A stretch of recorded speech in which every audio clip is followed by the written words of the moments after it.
It's not changed on the... Order. We're now at 2:30, so we can commence proceedings on our public piece of business today. We're delighted to welcome the Home Secretary and the Permanent Secretary and Second Permanent Secretary from the Home Office. We have a number of questions for you, as I'm sure you can imagine, but I know you want to start with an opening statement, so over to you, Home Secretary. Thank you very much, Chair. It's very kind of you to allow me to do so. And thank you for having me at what I think has always been the best select committee in Parliament. There is certainly a sense of karma for me to be sitting here, and for me and for Diana Johnson, Dame Diana Johnson as well. I think there's probably also a bit of karma from the senior officials, shall we say, who have worked so brilliantly in the Home Office for us over the last 6 months, but who previously appeared before us at the Select Committee. I think they have a sense of karma, seeing us prepare a little sense for me Select as well, Committee. being in the other exactly. way around. Yes. So thank you very much for having me. Obviously, the responsibilities of the Home Office are not just extensive, but obviously hugely important. We have responsibility for the Safer Streets mission, with the ambition to halve violence against women and girls and knife crime in a decade, alongside rebuilding confidence in policing the criminal justice system, where the most important milestone is around rebuilding neighbourhood policing. And we have responsibility for two of the underpinning foundations for the government's work, both around protecting national security and also strengthening our border security, which means in practice the action to tackle the criminal gangs who have taken hold along the Channel, and the work to bring both legal and illegal migration down. There are two new announcements that we've made today that I just wanted to highlight to make sure the committee had seen them. The first is on policing, where we have set out next year's police settlement, which means an extra funding of £1 billion up to £1 billion into policing.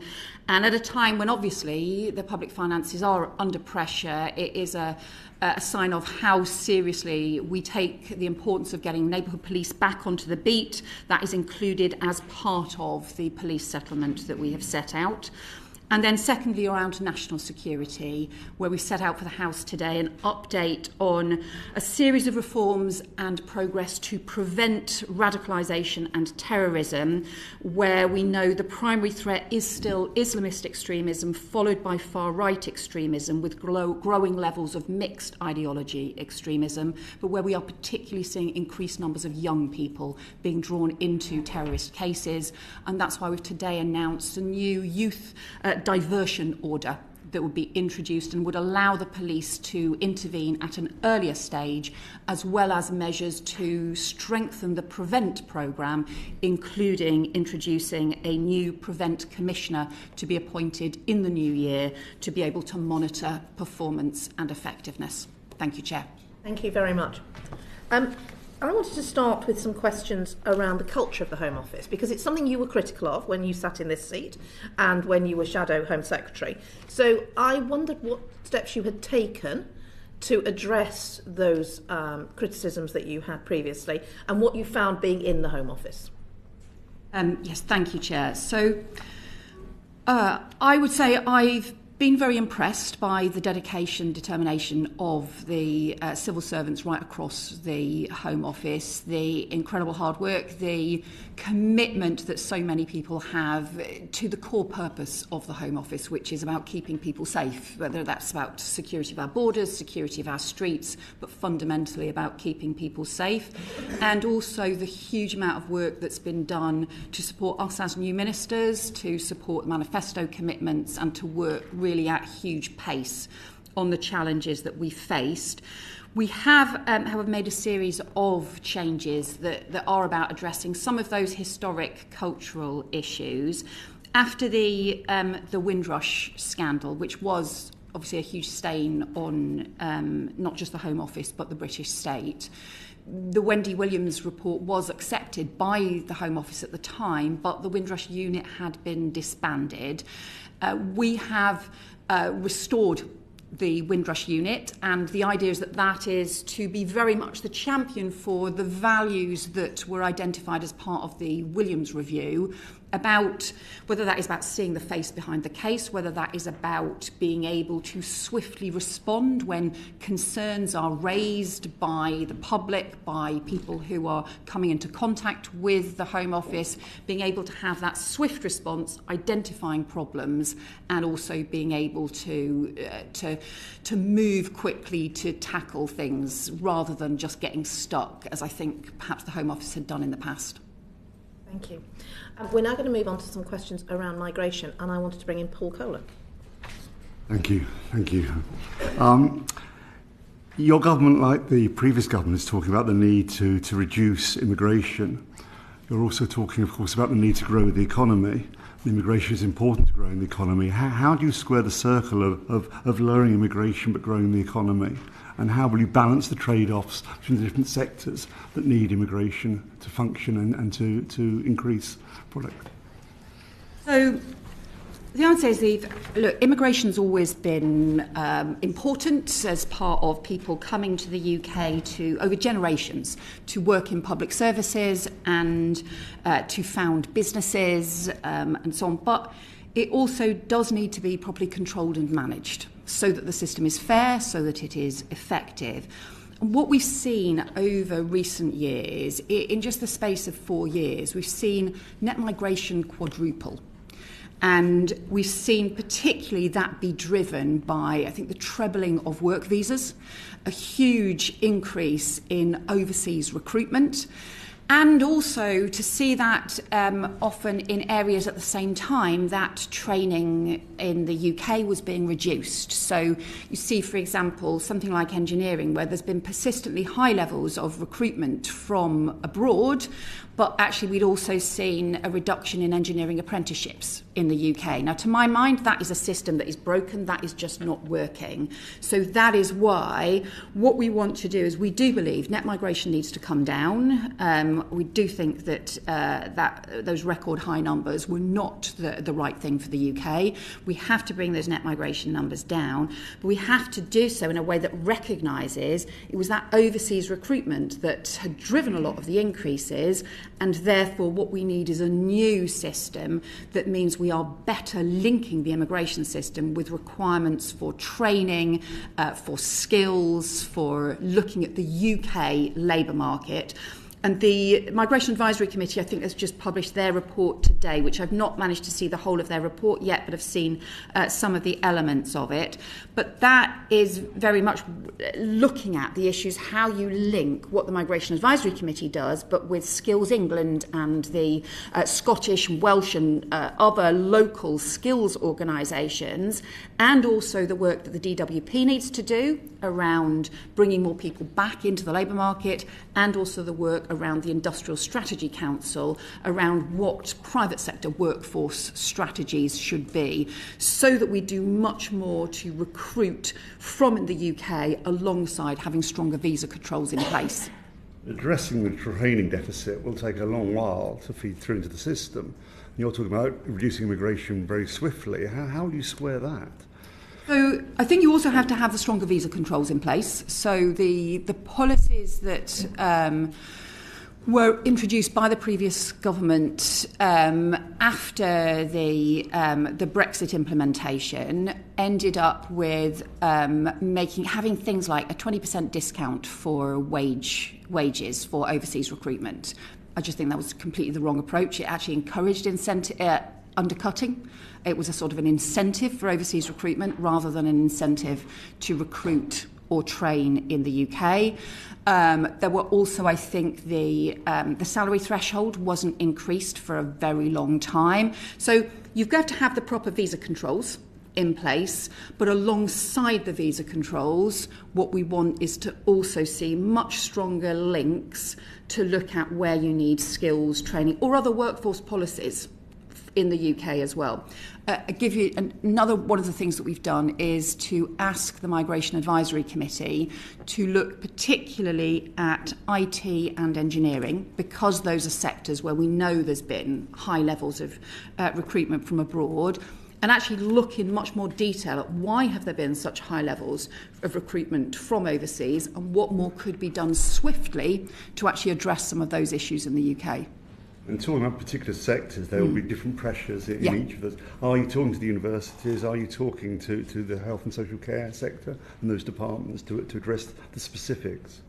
So our plan is to publish a white paper in the new year that will set out how we bring net migration down, and will set out much more detail about how we want the new system to work, about how you link, how you just have a much more coherent approach to the labour market, how you link the work of the Migration Advisory Committee with those other organisations as well.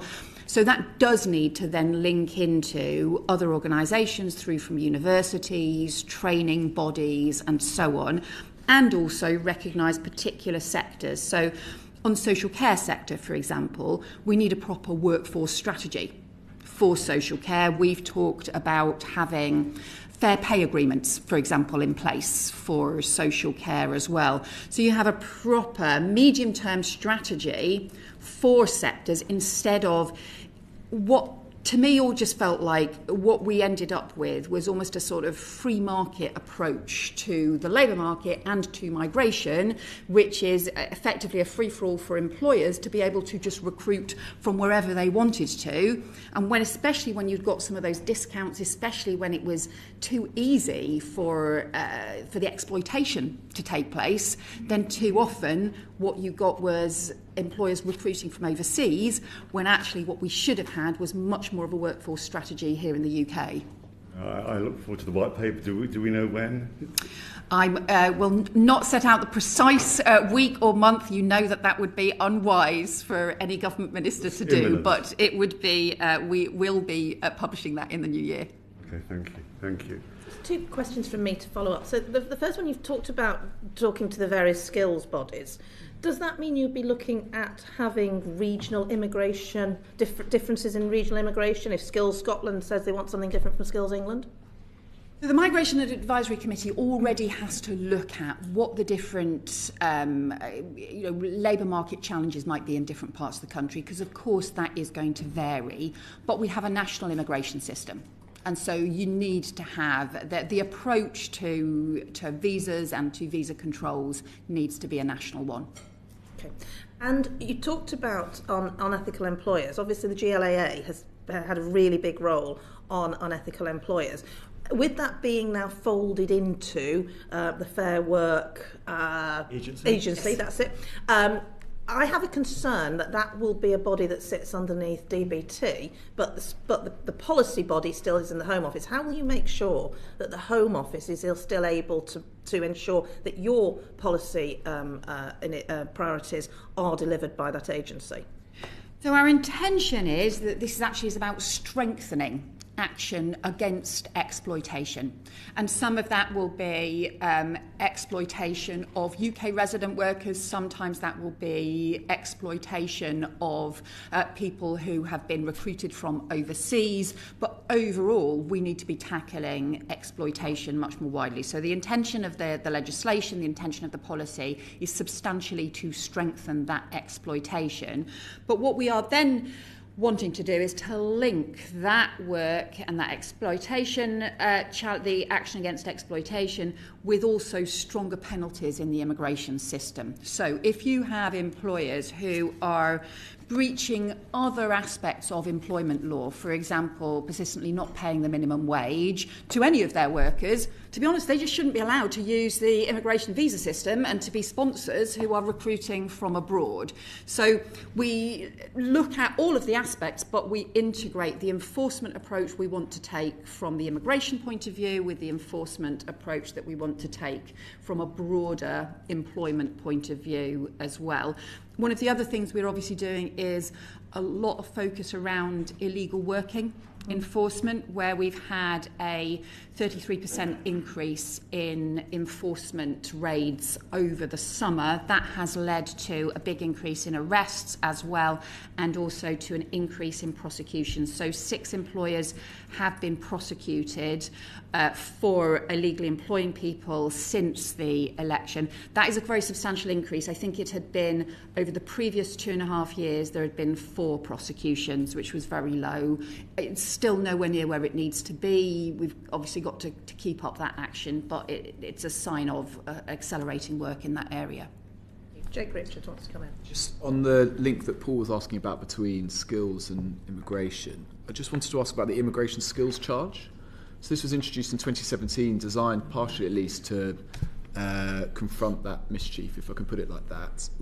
But it seems like that money just goes into Treasury coffers and is not spent on skills specifically at all. I just wonder whether the government has any plans to reform that or look at it. So one of the things that we'll do in the white paper is set out better the links between, I sort of sometimes think of it as a kind of the quad arrangement. So you'd think of the approach that employers need to take, which is as represented effectively by the Industrial Strategy Council, the approach that we need to take to get more people back into work, to be able to tackle some of the problems of inactivity, which is the sort of DWP side of things, then to look at the skills side of it, which in England is Skills England, but will be other bodies across the country and also has the mayoral role. And then the fourth side of it will be the Migration Advisory Committee. I think the immigration skills surcharge is obviously, look, that's been an important part of saying, well, employers need to do their bit, and as sponsors, they need to do their bit as well. But I think there's never been a clear enough link about what the requirements are on employers, particularly in key sectors which have consistently recruited from abroad, where there's been lower levels of training in the UK for a very long time. I mean, people have been raising concerns, for example, about digital skills and digital training levels in the UK for a very long time, but we've still got these very high levels of overseas recruitment on IT. So that sort of skills surcharge, that is not working as a system to sort that. We need to look at kind of new approaches, and I think particularly to look at key workforce areas where there are the high levels of overseas recruitment. And just on skills, clearly student numbers has always been one of the matters in the immigration figures that has been a topic of discussion. Do you intend to keep student numbers in the overall migration figures? I think international students are always really important to the UK. They bring, obviously, investment into the UK. They also bring those long-term links to countries all over the world. So I think the international students will always be important. We supported from opposition the changes the previous government had made around dependence for the short-term graduate courses, medium-term graduate courses, and I think that was the right thing to do. Sometimes people kind of say, well, can you cut the figures in different ways? Ultimately, we've said our focus is on looking at the net migration for work in particular, but the overall net migration needs to come down. Within that, we'll continue to support international students coming to the UK to study, because I think that's a good thing to do. But you'll keep them in the figures? I'm not sure it makes that much odds. Do you know what I mean? The numbers are there. They are real. And you can add them up in different ways. Paul Kohler wants to comment. Will universities be free to admit as many qualified overseas students as they can, or will there be limits placed on them?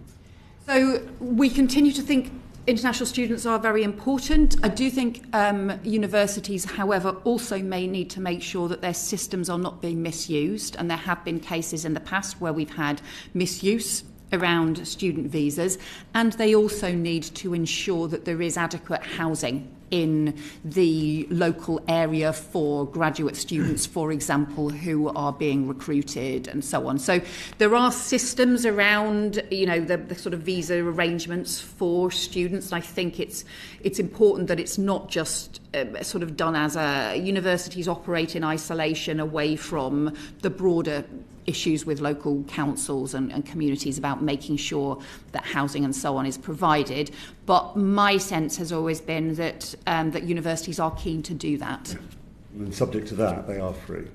They, I think, will continue to work with universities and with other organisations just on making sure that we've got both the benefits of international students coming to the UK, but also so we make sure that there are proper rules in place so you don't have misuse, and also proper arrangements for housing.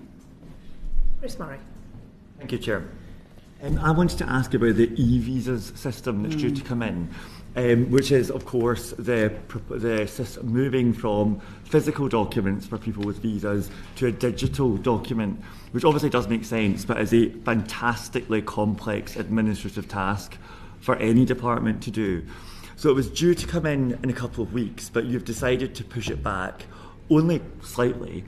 I wonder if you could tell us what prompted your decision to push back e-visas coming in, and how confident you can be that you can solve those by April when you want to move over. So this is something that Seema Malhotra, obviously our Minister for Migration and Citizenship, has spent a lot of time working through the detail on this. I think the intention behind the e-visa system is absolutely the right one. To have a sort of digital approach to borders and to visas means you can have a much more streamlined approach to people travelling to and fro across borders. Means you can also have much more effective checks, swift checks around employment and housing and all of those kinds of things. And also makes for a much, actually helps tackle fraud, helps tackle all of those sorts of problems, makes for a much more effective system as well. We did review the plans. We inherited it from the last government, right, that they should intend to do so, but we did review the plans after the election. And I think effectively what we were doing was sort of applying a Windrush test to it, mm-hmm. Applying a test to say, what is the risk that some people might end up with this not working? Even if for the majority of people it works, you have people who get caught in the system who are unable to verify their identity or don't have the right documents or who are vulnerable. And it was for that reason, and Seema Malhotra has been going through in a lot of detail, that we concluded that the implementation, effectively there needed to be an extended implementation period to provide more time to make sure that we don't have a sort of drop-dead moment when everything has to be implemented by, but actually not all of the systems are in place, or not everybody has got their e-visa and their UKVI account set up and running. We do still urge everybody to get their UKVI account set up, but we will allow the existing biometric permits to be used for travel documents in the meantime for the first few months as part of that phased implementation. So it's not really a delay to the implementation, it's more saying what we're doing is a phased implementation to make sure that we can address any problems as we go. And we will keep all of that under review. It's more a sort of set of principles in our approach that we're taking. Great, thank you for that, and it's reassuring to hear you draw the parallel with Windrush, because what we know is that even 0.1% of people being caught up in these systems can have catastrophic effects for them. So I wonder, do you know how many people still are needing to sign up for their e-visa and get their UKVI account? And what are you doing to make sure that number rises to 100% of people? So the number does change sort of week by week because of the numbers of people where the permits run out, the new ones are granted, and so on. So, and also people leave the country and so on. So it's the numbers are fluid, but overall it's estimated that's around 4 million people who have biometric permits and who need to switch to e-visas. More than 3 million have registered already for the UKVI account, and we have a lot of work in place, including support through different local organisations and so on, to try and encourage people to sign up as rapidly as possible. Great. I'm ready to... Yeah, you can. So I'll move on to another topic if I can, which is the new Border Security Command. So obviously this is one of the government's big priorities. It's an issue that a lot of our constituents care about, and it monopolises a lot of attention. So I wonder if you can tell us how the Border Security Command, how does that differ from the kind of things we've seen before, and how therefore do you see it having a different effect? So what we had previously, we had the Small Boats Operational Command. That is a really good set of operations. So led by Duncan Capps, and it is extremely effective work that it does, and operates along the channel, and also does the security checks operations at Western Jetfoil. And a lot of the work that Duncan does is also directly with the immediate French counterparts as well, around what the operations in the channel. That's really important.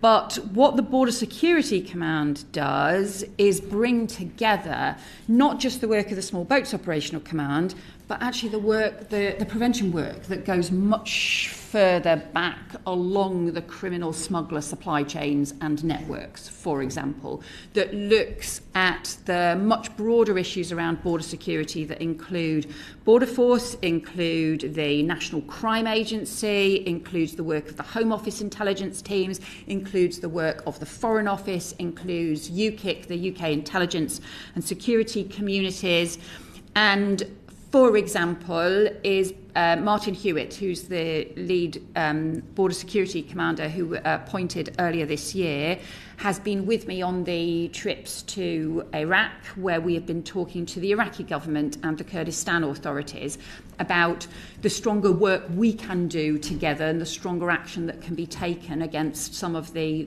criminal smuggler gangs that Kurdish Iraqi gangs, where the Kurdish and Iraqi authorities want to take much stronger action against those gangs. We want much stronger action taken against them. So too do the French authorities, because they're operating in northern France. So too do the German authorities, because a lot of them are operating through Germany as well. But there's been no coordination of that work to go after those gang networks. As a result of the work by the Border Security Command and Martin's work, we are talking now to particularly to Germany and to Europol about a much stronger Europol task force operation against those Kurdish Iraqi gang networks, and stretching all the way along that route and linking in with the Kurdish and Iraqi authorities as well. That is part of the Border Security Command. That would never have been part of the Small Boats Operational Command.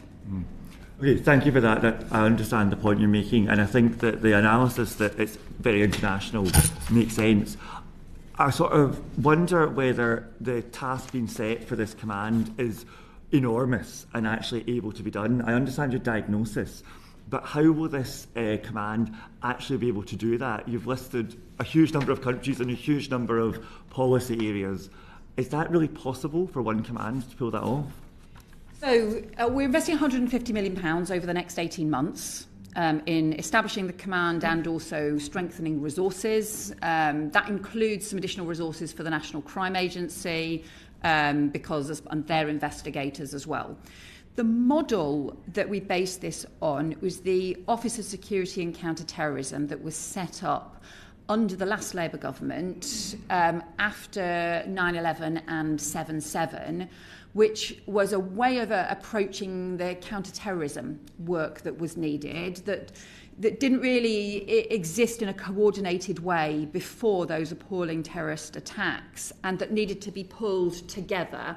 And what the OSCT did was it pulled together the work of the intelligence agencies, also the work of counter-terror policing, but also the prevention work, so the prevent work in local authorities and so on as well. So it was effectively the overarching work. It's not going to replace the work of the National Crime Agency. We need the National Crime Agency to be doing the work with Europol, to be doing the work with law enforcement across Europe, for example. It doesn't replace the work of the Border Force, who do the actual checks when people arrive in the UK. But what it does is become the overarching coordinating approach that can draw all of those together, so we have a coherent strategy that over time will be more broadly around border security, but right now the priority is the smuggler and trafficking gangs that are operating in the Channel, because those gangs are undermining border security and putting lives at risk, and that has to be the priority, going after those gangs. Thank you. And then one further question, which is maybe two further questions. That sounds like a lot of engagement with other countries and working with the European countries that you mentioned, but also further afield. Can you tell us a bit about how that's going to work in practice? Because there was a lot of stuff that happened before, and obviously that was before Brexit, but also before the international immigration flows changed as much as they have. So how are you sure that this is going to be up to date and ready for the challenges of 2025 rather than those of 10 years ago? Yeah. So we had the meeting of the Calais group last week, which was UK, France, Germany, Netherlands and Belgium interior ministers. And I met with the Italian Interior Minister at the weekend, got further conversations with the French and German Interior Ministers coming forward. And what we are very much trying to do is to have the work to strengthen the law enforcement across our borders, because if criminal gangs are operating across borders, law enforcement needs to operate across borders as well. We've lost quite a bit of that law enforcement cooperation, is the reality in recent years, and we want to rebuild it. I think having looked at the way in which the law enforcement takes place, it really is much, much weaker than it should be in terms of that cross-border law enforcement across all of our countries. I think there is a kind of growing interest now really across a lot of European countries about wanting to go after those criminal smuggler gangs, and that now becoming a shared priority, and it's why it was a central part of the G7 agreement that we reached. But some of it does involve things like changing laws, and so as part of the agreement with Germany, they have agreed to strengthen their law so that it's possible to go after the supply chains. The boats that are being held in warehouses in Germany, it was actually becoming too difficult for German law enforcement to go after them. They weren't being used in Germany, they weren't putting lives at risk in Germany, so actually they need to be able to strengthen their law so that they can go after the people who are organising those supply chains, which ultimately are putting lives at risk. And question from me. Clearly we were part of Europol and we had the European arrest warrant and everything else. We're not there now. Are you considering rejoining any of those Justice and Home Affairs measures? So we're clearly staying out of the EU, and therefore that means we're out of several of their legal frameworks and have to do the cooperation on a different basis than we had before. But what we're trying to work to do is to get as much of that cooperation in place as possible, because I think law enforcement ought to be an area that there is just a sort of shared interest across borders. So we're looking at particularly the areas around Europol task force. We can still be part of Europol task forces. We obviously can't lead them, but we can be part of them and we can work closely with other European countries on them. And also to get better information sharing. We do have really good arrangements for intelligence sharing around terrorism, for example, but we don't have those around crime. We don't have those around organised immigration crime. So that is one of the things we're working to strengthen. It would make it much easier to be able to go after some of those criminal gang networks. Sean Davis. Thank you, Chair. Just clearly, it's a key mission, a foundational mission of the new government. What appetite do you detect from our European colleagues, and where does this sort of feature in their prioritisation? You mentioned Germany, for example. Why would they want to prioritise this piece of work using their own assets of state?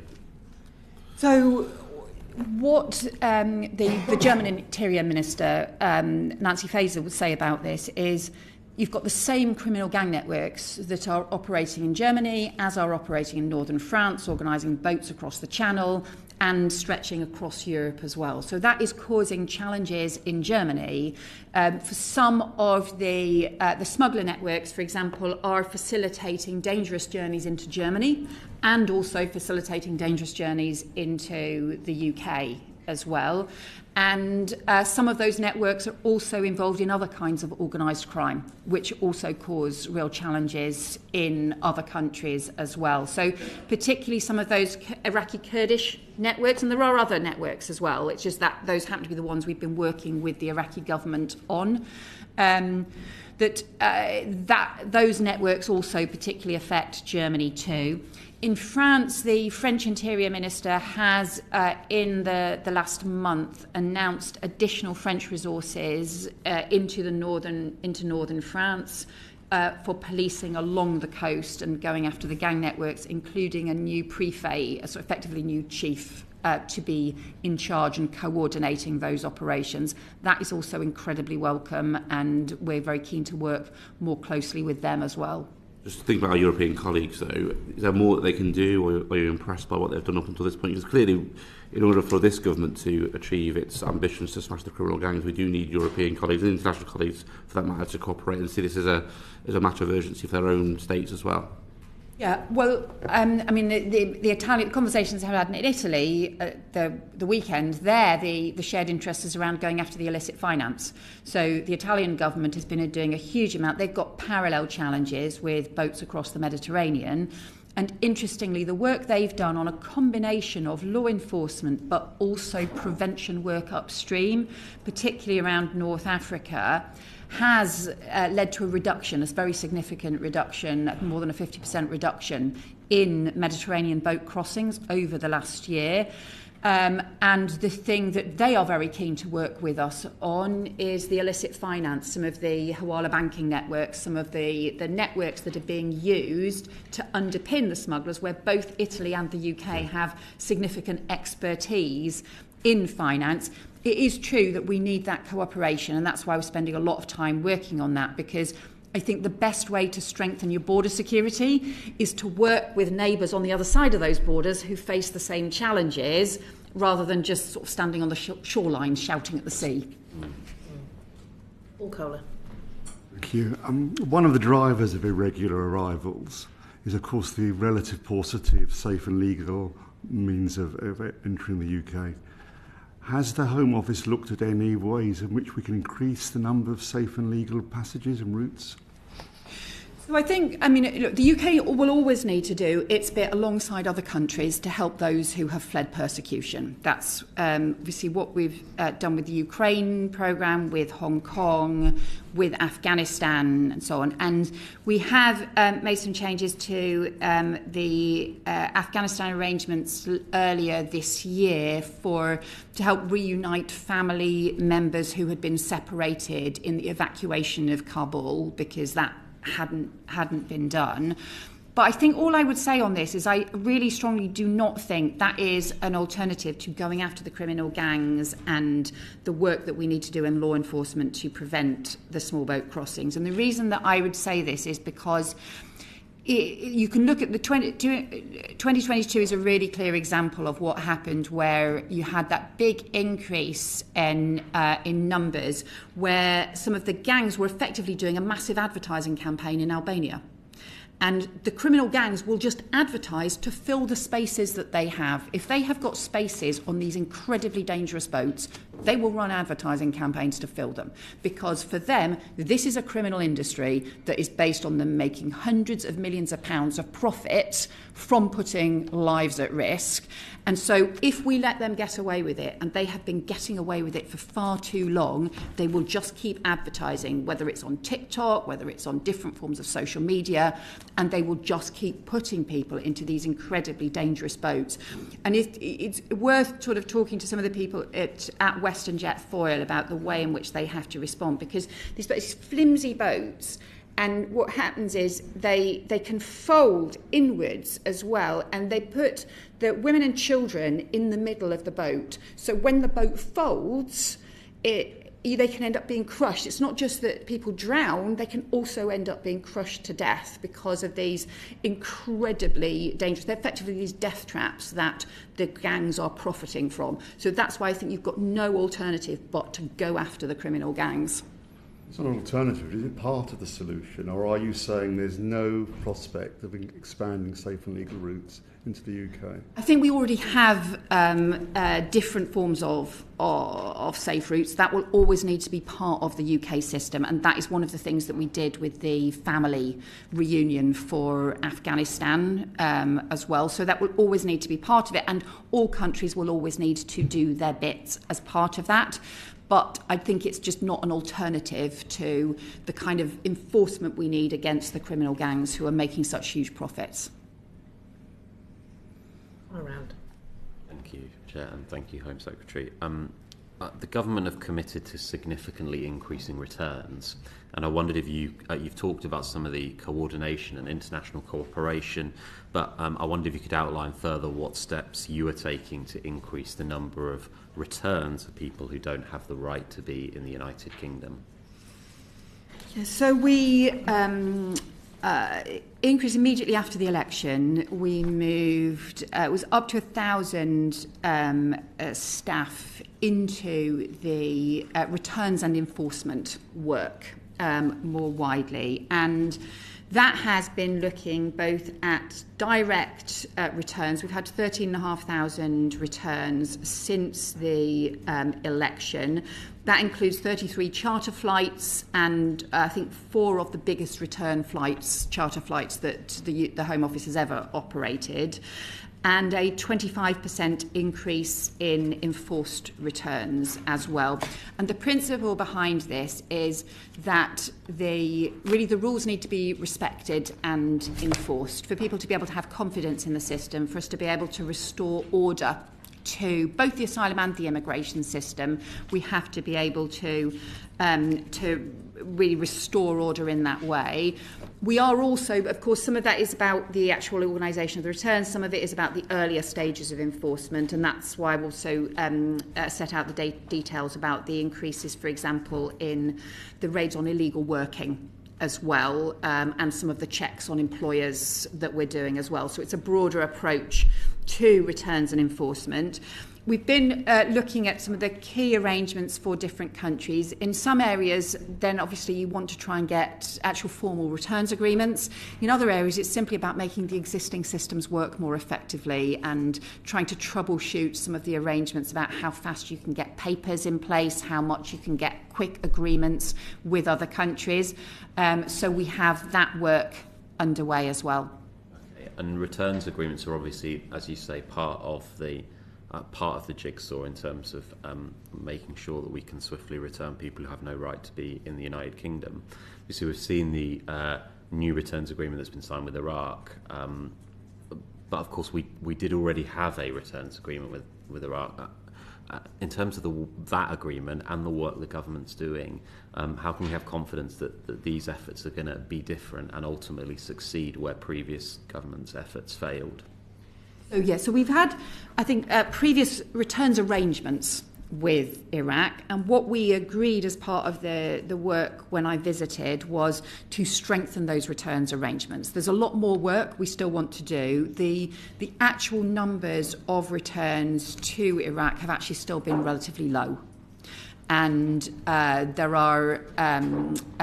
think there are a series of further things that we want to do and that we discussed doing in partnership with the Iraqi government. Some of that is around just the issuing of papers, including issuing of documents by the Iraqi embassy here in the UK.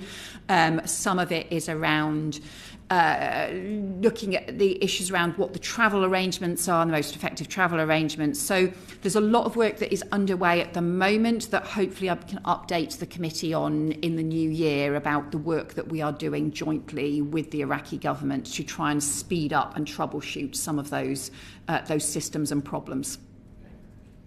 Ms. Murray. Can I just come in briefly on returns with one follow-up, which is I want to talk about voluntary returns, because obviously returns have increased, but voluntary returns have increased. I absolutely accept that, but they're still at a lower level than they were 12 years ago when net migration was a third of what it is today. So I wonder, do you have a plan to sort of focus on involuntary returns, and don't you see them as the low-hanging fruit we could be pursuing to increase returns? So yes, that is absolutely part of our work, because actually making it easier for voluntary returns is obviously a much simpler, much more effective way to arrange things. And many of the charter flights that have been organised are charter flights for voluntary returns. So that's a lot of what has been taking place. There's clearly a global angle here and a multilateral angle. Are you working with partners to encourage the UN to take further steps to look at global migration flows? I mean, this affects the whole world. So, this is surely something that the General Assembly should be looking at, more annual heads of government meetings about it, maybe a draft returns agreement, a model returns agreement that could be implemented. Are you working on those kind of areas as well?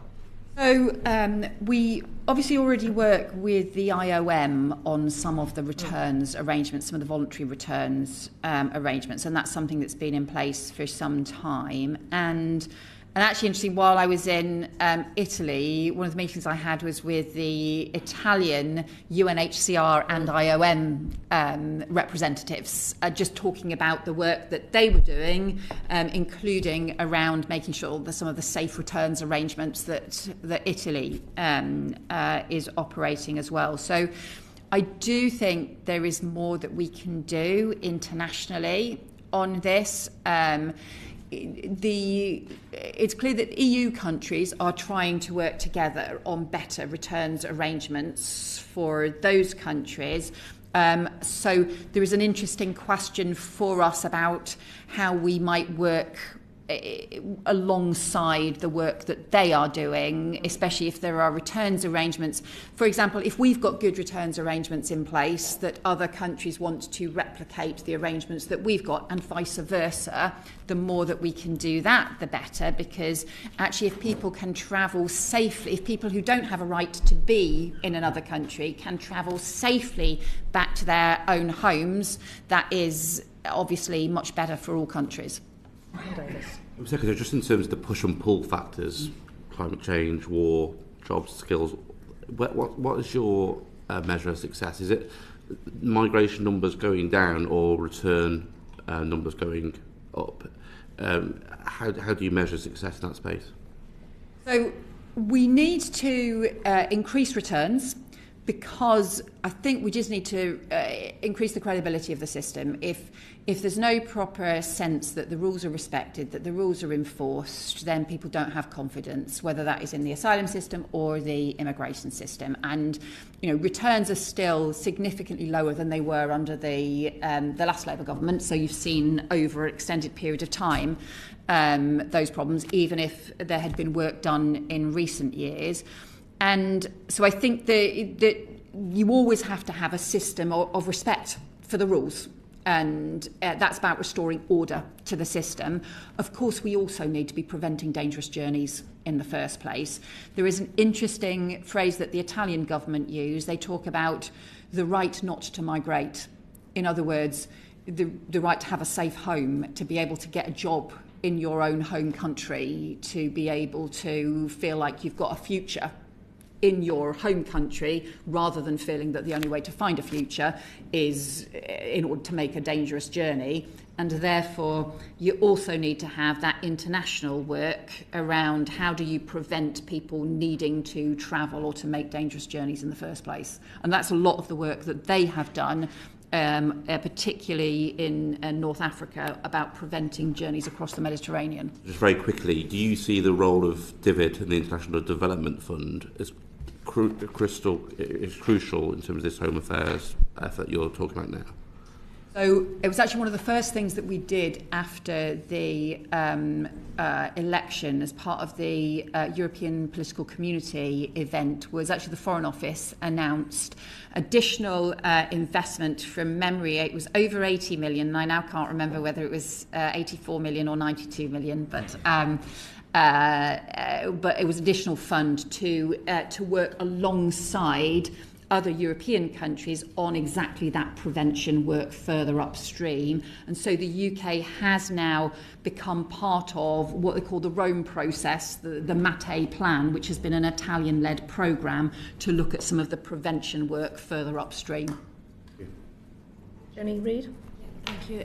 Thank you, Chair. Thank you, Home Secretary. Just quickly picking up on the previous point about voluntary returns. Are you confident that the process is streamlined and it hasn't been caught up in any kind of backlog accidentally caused by the previous government? And the only reason why I ask that is because I've got a detention centre in my constituency, and I understand there are people who would be very keen to go home, but it's seemingly not as easy as one would expect. So I think if you've got cases where there are voluntary returns and that is not being progressed as swiftly as it could be, then I think I and Angela Eagle, the Border Security and Asylum Minister, would be extremely keen to follow up that with you to make sure that we can make progress. Obviously, in general, the detention centres tend to be used for the enforced returns. And we know that there can be cases where there end up being difficulties around the final arrangements and so on. But if you have got cases where there are voluntary returns that we could speed up, then we're very keen to follow up. Jake Richards.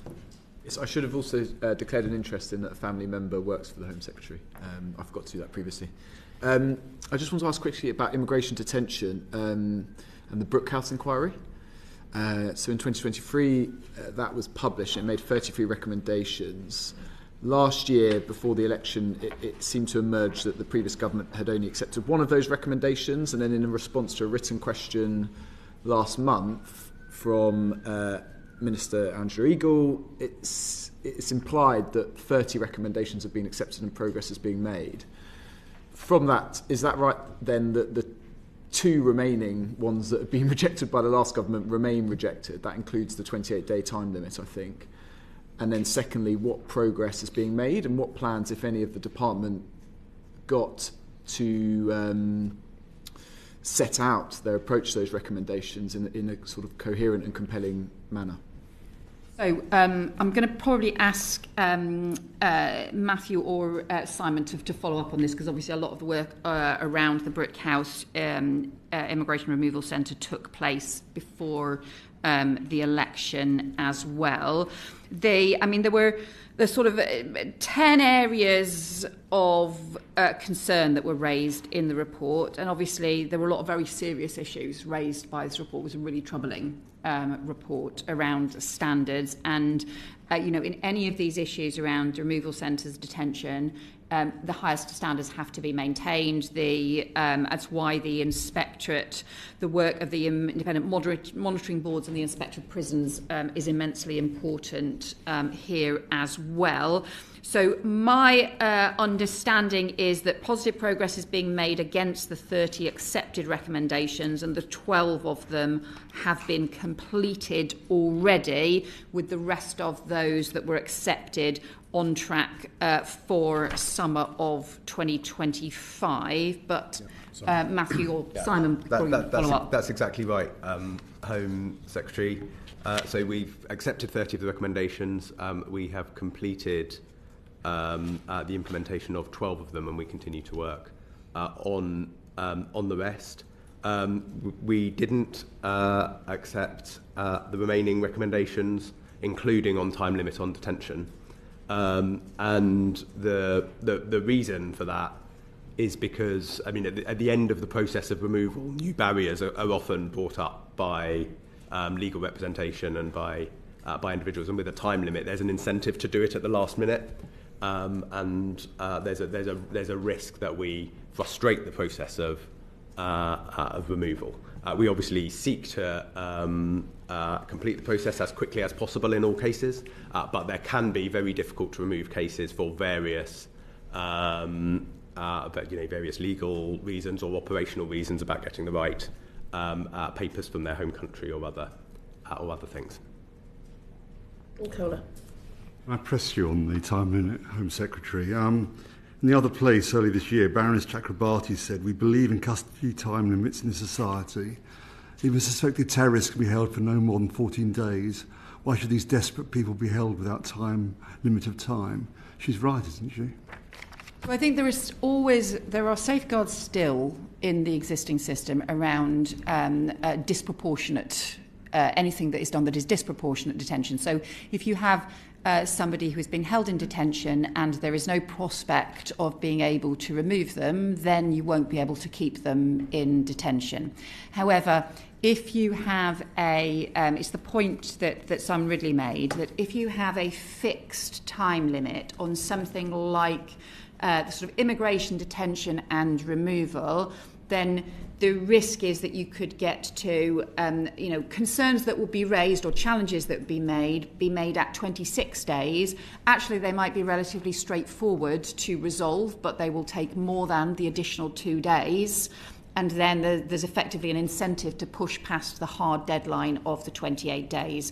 Whether if instead the issue is around the principle of proportionality, it does mean it prevents long-term detention unless you have cases where obviously you've got sort of dangerous foreign national offenders, which are obviously treated in a different way.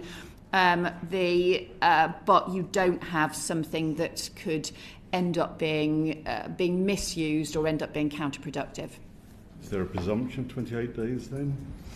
No, the issue is what can you do with each individual case on a case-by-case basis to be able to make decisions as swiftly as possible and to be able to remove people as swiftly as possible. 28 days apart from exceptional circumstances? No, the issue is that we try to remove people as swiftly as possible. And, look, bear in mind the whole point is to be able to actually deliver the returns that, are about respecting and enforcing the rules.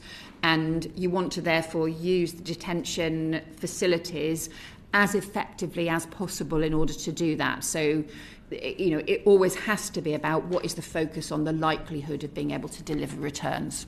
And if I may, Home Secretary, the other thing we've done in part in response to the Bookhouse inquiry, but more broadly as well, is we have been increasing in recent months our detention engagement teams very significantly. So we've got more of our immigration enforcement teams in the IRCs who can engage with individuals and move their cases forward because we're reducing the ratio of officers to detainees. I want to move on shortly to other matters, but we've got some questions on the asylum system from Chris Murray and Conor Rand, and then we'll move on to other issues. Yes, thanks very much, Chair. I want to ask you a bit about the enormous backlog of asylum cases that you've got to clear, and in particular how much it's costing the department. So 2019-20, you were spending $17,000 per asylum seeker. 23-24, you're spending $41,000 per asylum seeker, and the number has been growing. The previous government had attempted to build, to sort of secure larger sites, and I saw the Permanent Secretary last week when we discussed North Eye, which had cost hundreds of millions and it didn't end up working.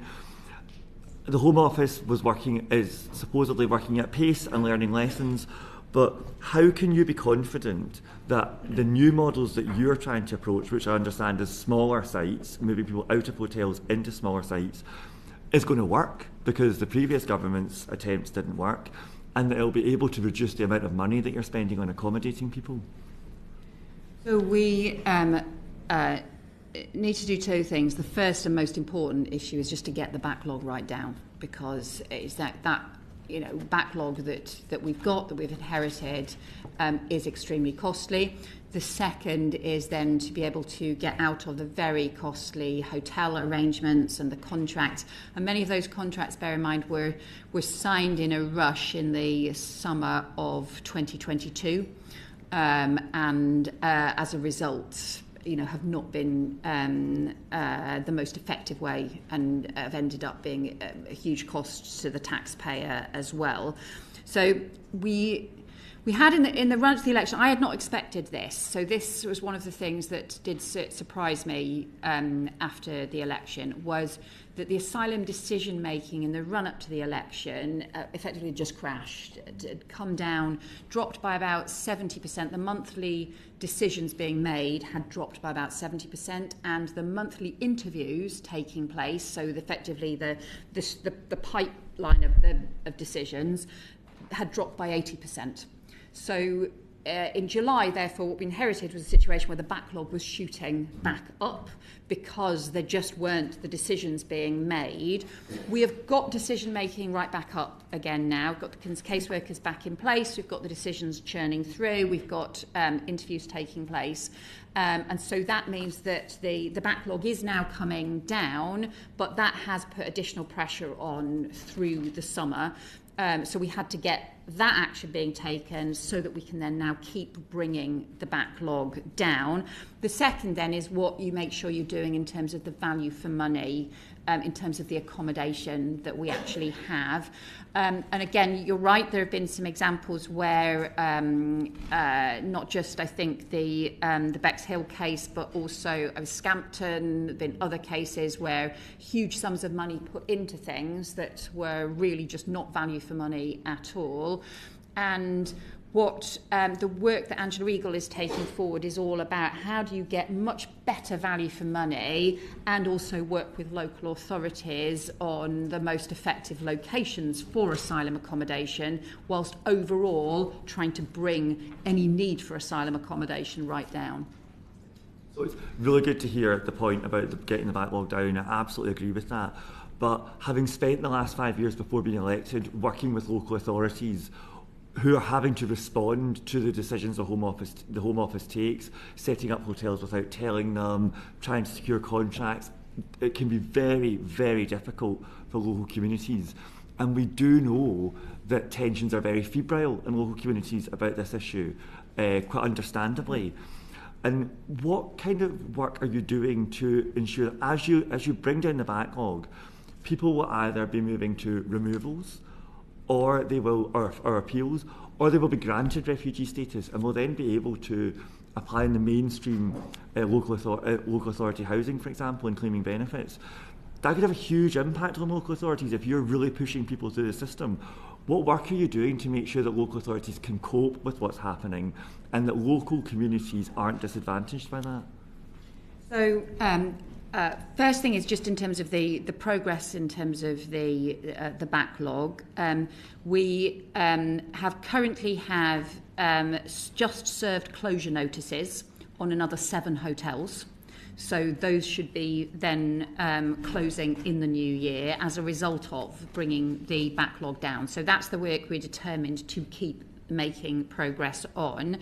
In terms of then working with local authorities, so the work that Andrew Eagle is taking forward is about setting forward new arrangements with local authorities around determining the most appropriate locations for asylum accommodation, but also then working around what happens once asylum decisions are taken. So in part that then feeds back through to the discussions we were having before about increasing returns and enforcement so that you make sure that the rules are properly respected and enforced. It also means where someone is a refugee who has fled persecution, and then what we want to see is them being able to work and to be able to support themselves or their families as swiftly as possible. We are putting in place now new effectively liaison officers. We call them AMLOs. I'm going to turn to Simon as to what the AMLO stands for now. And that's a test. So we're putting in place the additional liaison officers. I think it's asylum move-on liaison officers. There you go. So the move-on officers are then working with local authorities on how you can make sure that where somebody has been granted asylum, that there is swift work at pace to make sure that they can help get jobs, find private rented accommodation that they can fund, and so on as well. I think I heard you saying that you'll be working with local communities as well for those new setups, so that's really positive to hear. And then my final question is about the other part of this. So they'll either be granted refugee status, they won't, or they could go to appeals. And you're going through a very large backlog, and there's a lot of very complex cases. And appeals are actually really creeping up. I think in some cases it's pushing 50% of appeals are upheld. So what are you doing to ensure the quality of decisions that Home Office officials are taking are robust and actually stand up in the appeal courts so that the system keeps functioning? Yeah, we have a whole programme of work that is looking at the appeals, both trying to speed up appeals and also trying to make sure that we can increase the quality of decision making. Part of the problem as well, of course, is that I think as well that some of the cases that are going through appeals are cases that were decisions that were taken a long time ago as well. And so the faster that we can get decisions taken, the more effective the system needs to be as well. So this is an area that we have a lot of work underway to try and make sure that we are getting good quality decisions and also trying to speed up the process. But this is a challenge, and be honest, this is an area that is challenging. I'm going to bring in Conor Rand. There's a few people who've caught my eye, so I will bring you in, but I'm conscious we do need to move on to other things. So quick questions, please. But Conor. Thank you. And it's good to hear of the government's work in terms of focusing on clearing that huge backlog that had built up. And I think in that discussion we reflect on the huge pressure that asylum hotels put on local communities, local authorities and local infrastructure. And you know, it's clear that they are bad for the taxpayer, bad for communities, and bad for people themselves seeking asylum. Now, I think it's fair to say, have previously been very critical of the asylum accommodation system as a whole. So can you reaffirm that it is the government's commitment to end the use of hotels for housing asylum seekers? Yeah, we want to end asylum hotels. This is really, I think it's completely inappropriate and extremely costly. And so the costs hit a peak of, I think it was £8.8 million a day last year that was being spent on hotel accommodation. I just think that's just a sort of appalling waste of taxpayers' money to be spending that kind of level of accommodation, because you had both such expensive accommodation, but in particular because the asylum backlog had gone up so high. So the work that we're doing is already saving money, and we are saving hundreds of millions of pounds already. We need to go much further. We have to do that step by step, because we have to clear the backlog, we have to deal with some of the appeals issues, and we have to also make sure that we can work towards a better coordinated arrangement with local authorities. So it does take time to do all of those things, and we have to work through each bit of it step by step. But I think it's really in the interest of having a properly managed, fair, sensible and supported asylum system, and also making sure that you get good value for the taxpayer as well. Thank you. I've got Joni Reid. Thank you, Chair. So, Home Secretary, we know that around 50% of asylum applications are initially granted, and that increases on appeal. But the discussion has, I think, and generally is about returns and enforcement. In light of the summer riots, I suppose, is there any plan to develop an integration strategy at top level, or to look at how these communities can really contribute more effectively?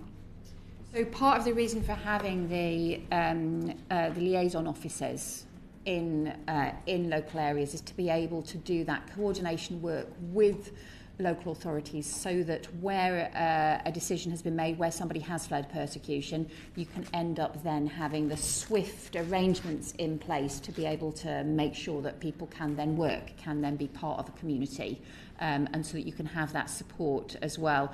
I think it's actually, if you look at it, some of the resettlement arrangements as well around Hong Kong, for example, or around Ukraine, I think the integration support and the support for people to be able to work, or to be able to get support to be able to be part of a community has been really important. So I think that has to be a central part of the overall approach. Two quick questions. First question is, what was the reason, it might be for the officials, what was the reason for that collapse in decision making, 80% drop before the election? What was the reason for that? So my understanding, and Matthew or Sam will correct me if this is fully accurate, my understanding is this was the implementation of the Illegal Migration Act, and in particular the retrospective element of the Illegal Migration Act. So the way that the Illegal Migration Act was drawn up, and sort of incomprehensible that it was drawn up in this way, meant that once you had cases that had arrived after March of 2023, they couldn't be decided. So when decisions had been taken on cases that had arrived in February 2023, and we're onto the March 2023 cohort, they legally could not take decisions. In practice, in theory, they were supposed to be able to take decisions on around half the cohort that weren't covered by the Illegal Migration Act framework, but there was also no way to distinguish between, in practical way, operational way, to distinguish between the people who were covered by the Illegal Migration Act, and therefore you couldn't take decisions, and the people who weren't covered by the Illegal Migration Act, so therefore legally you could take decisions. There was no way operationally to distinguish. So therefore the Home Office was left with a situation where legally they could not take decisions on thousands of cases. So they kept going on the cases they thought they could consider, and so that's why you then had it drops to like a couple of thousand, 2,000 or 3,000 a month rather than the 11,000 a month that it had previously been. So they're still taking a small number of decisions, but basically the system just gets stuck and clogged up. And had we carried on with that retrospective arrangement, you would have ended up with, sort of tens of thousands more people just stuck in the backlog and with no decisions being made on their cases, and effectively a big increase in hotel use over the rest of the course of this year. Thank you. And just very, very quickly, the Home Office has got a reputation of working quite siloed over the last few years. I used to be a council leader. And as a council leader, I was in a situation where the Home Office was making decisions around claimants and the council having to pick up and almost pay the same hotel for the same hotel room because the responsibility had passed. When you put on top of that Afghan refugees, temporary accommodation, 500,000 kids in temporary accommodation, emergency accommodation, how will the Home Office ensure that by dealing with the backlog, which is absolutely the right thing to do, you don't just land local government with a huge headache in terms of trying to find accommodation that just simply doesn't exist and it's very competitive in any event? So that's partly what the Move On officers are designed to do, and that is a new development. What I'm also finding is that, of course, the MCHLG is actually in the same building as we are. And so it's been therefore quite easy to have meetings with the Deputy Prime Minister on exactly these issues. So we have been discussing it directly with these issues. And I think what I've found has been there's been a huge willingness across the Home Office to do much more of that partnership work. I think as long as the system is under kind of pressure with the high backlog, that then becomes harder because decisions are being taken quickly. But actually, if you can get the backlog coming down over time, then that makes that easier. If I could just come in with one example of breaking down silos with our colleagues in the Ministry for Housing, Communities and Local Government. We're working jointly with them on a joint long-term accommodation strategy, which is putting much greater emphasis, as the Home Secretary said, on engagement with local authorities and in a wider variety of different types of sites, not the large sites that the previous government was working on. And as part of that, one of our commitments to local authorities is that if we ever hear that they are interested in using or acquiring any particular accommodation, we will withdraw our interest from that accommodation. No, I'm going to have to move on. I'm sorry, there's so many questions, but I know this is something the committee is going to look at again. But I do need to move on to policing and crime, and I want to start with Jake Richards. Thank you, Chair. Firstly, to say that the neighbourhood policing commitment to recruit 13,000 new PCSOs is very welcome, especially in constituencies like mine where community police has been dismantled over the last decade. I just want to get some further clarity, if I may, on how this will be funded. In the letter that you and Diana Johnson kindly sent to the committee, it talks about first steps to delivering the 13,000 neighbourhood policing commitment. In Diana Johnson's statement, it talks about kickstarting the recruitment. If some clarity as to where we are with that. Yeah. So the statement today sets out the funding for the police forces for the next year. That's the $1 billion additional funding that I set out at the beginning, and what that includes is increases in the core grant. Also, in addition to that, £100 million for neighbourhood policing. £100 million is about sufficient to recruit over 1,000 police officers, but in practice we would expect police forces to be making decisions about the mix of officers, PCSOs, specials and so on that they want to use their share of the funding for. We've obviously set out, this is a plan over the course of the Parliament for the 13,000 neighbourhood police and PCSOs that we want to see back on the streets as part of neighbourhood policing teams. It's right, though, isn't it, that the spending review process has started and there are still going to have to be efficiencies to be made, and the government have set out areas that they're looking at in the Home Office. And I also note that the police productivity funding area will be announced for 2025 late next year. I just want to touch, if I may, I'm aware of time because very rudely I have to leave at 4 o'clock for a bill committee, so I will rush through Why we had to move on. what are very complex issues. But just thinking about efficiencies, I wonder if I could ask about two perhaps more long-term changes to policing which may lead to real efficiencies. One is digital ID. At the weekend, I think 7 former Home Secretaries of different parties and Prime Ministers have come out saying that time has come. I just wanted your sort of broad thoughts on that. I noted you spoke about digital approach to borders and e-visas, to Chris's question. And secondly, facial recognition technology. So the police have been very clear that this could lead to widespread efficiencies in policing. It's now 4 years since the Court of Appeal sort of signalled the alarm. There was a letter to the previous Home Secretary in January of this year from the Lords about the lack of a legal framework. I know the government are looking at this. I just wanted a sense of timings and where we are going with those two issues. Yeah. So on facial recognition, obviously, I mean, this does have significant potential and is being used by some forces. There is no clear sort of overarching governance framework for it, and that means actually that for some police forces they're not really clear in terms of the legal basis and when and where they can use it, and so therefore we have been working now at pace. Dame Diana Johnson has been having a series of meetings, workshops with police forces. South Wales, for example, have put in place effectively a governance structure involving the Police and Crime Commissioner and the Chief Constable on the circumstances in which they would use, including live facial recognition, for example, if they were trying to identify. I think one of the examples that they gave me, and I'll have to clarify if this is inaccurate, was, for example, if they were trying to identify people who they were concerned had been previous offenders who might be arriving at a football match or a major event and who might be expected to cause trouble or something like that. So they would use it in those circumstances, but they had set out a governance structure to be able to do so.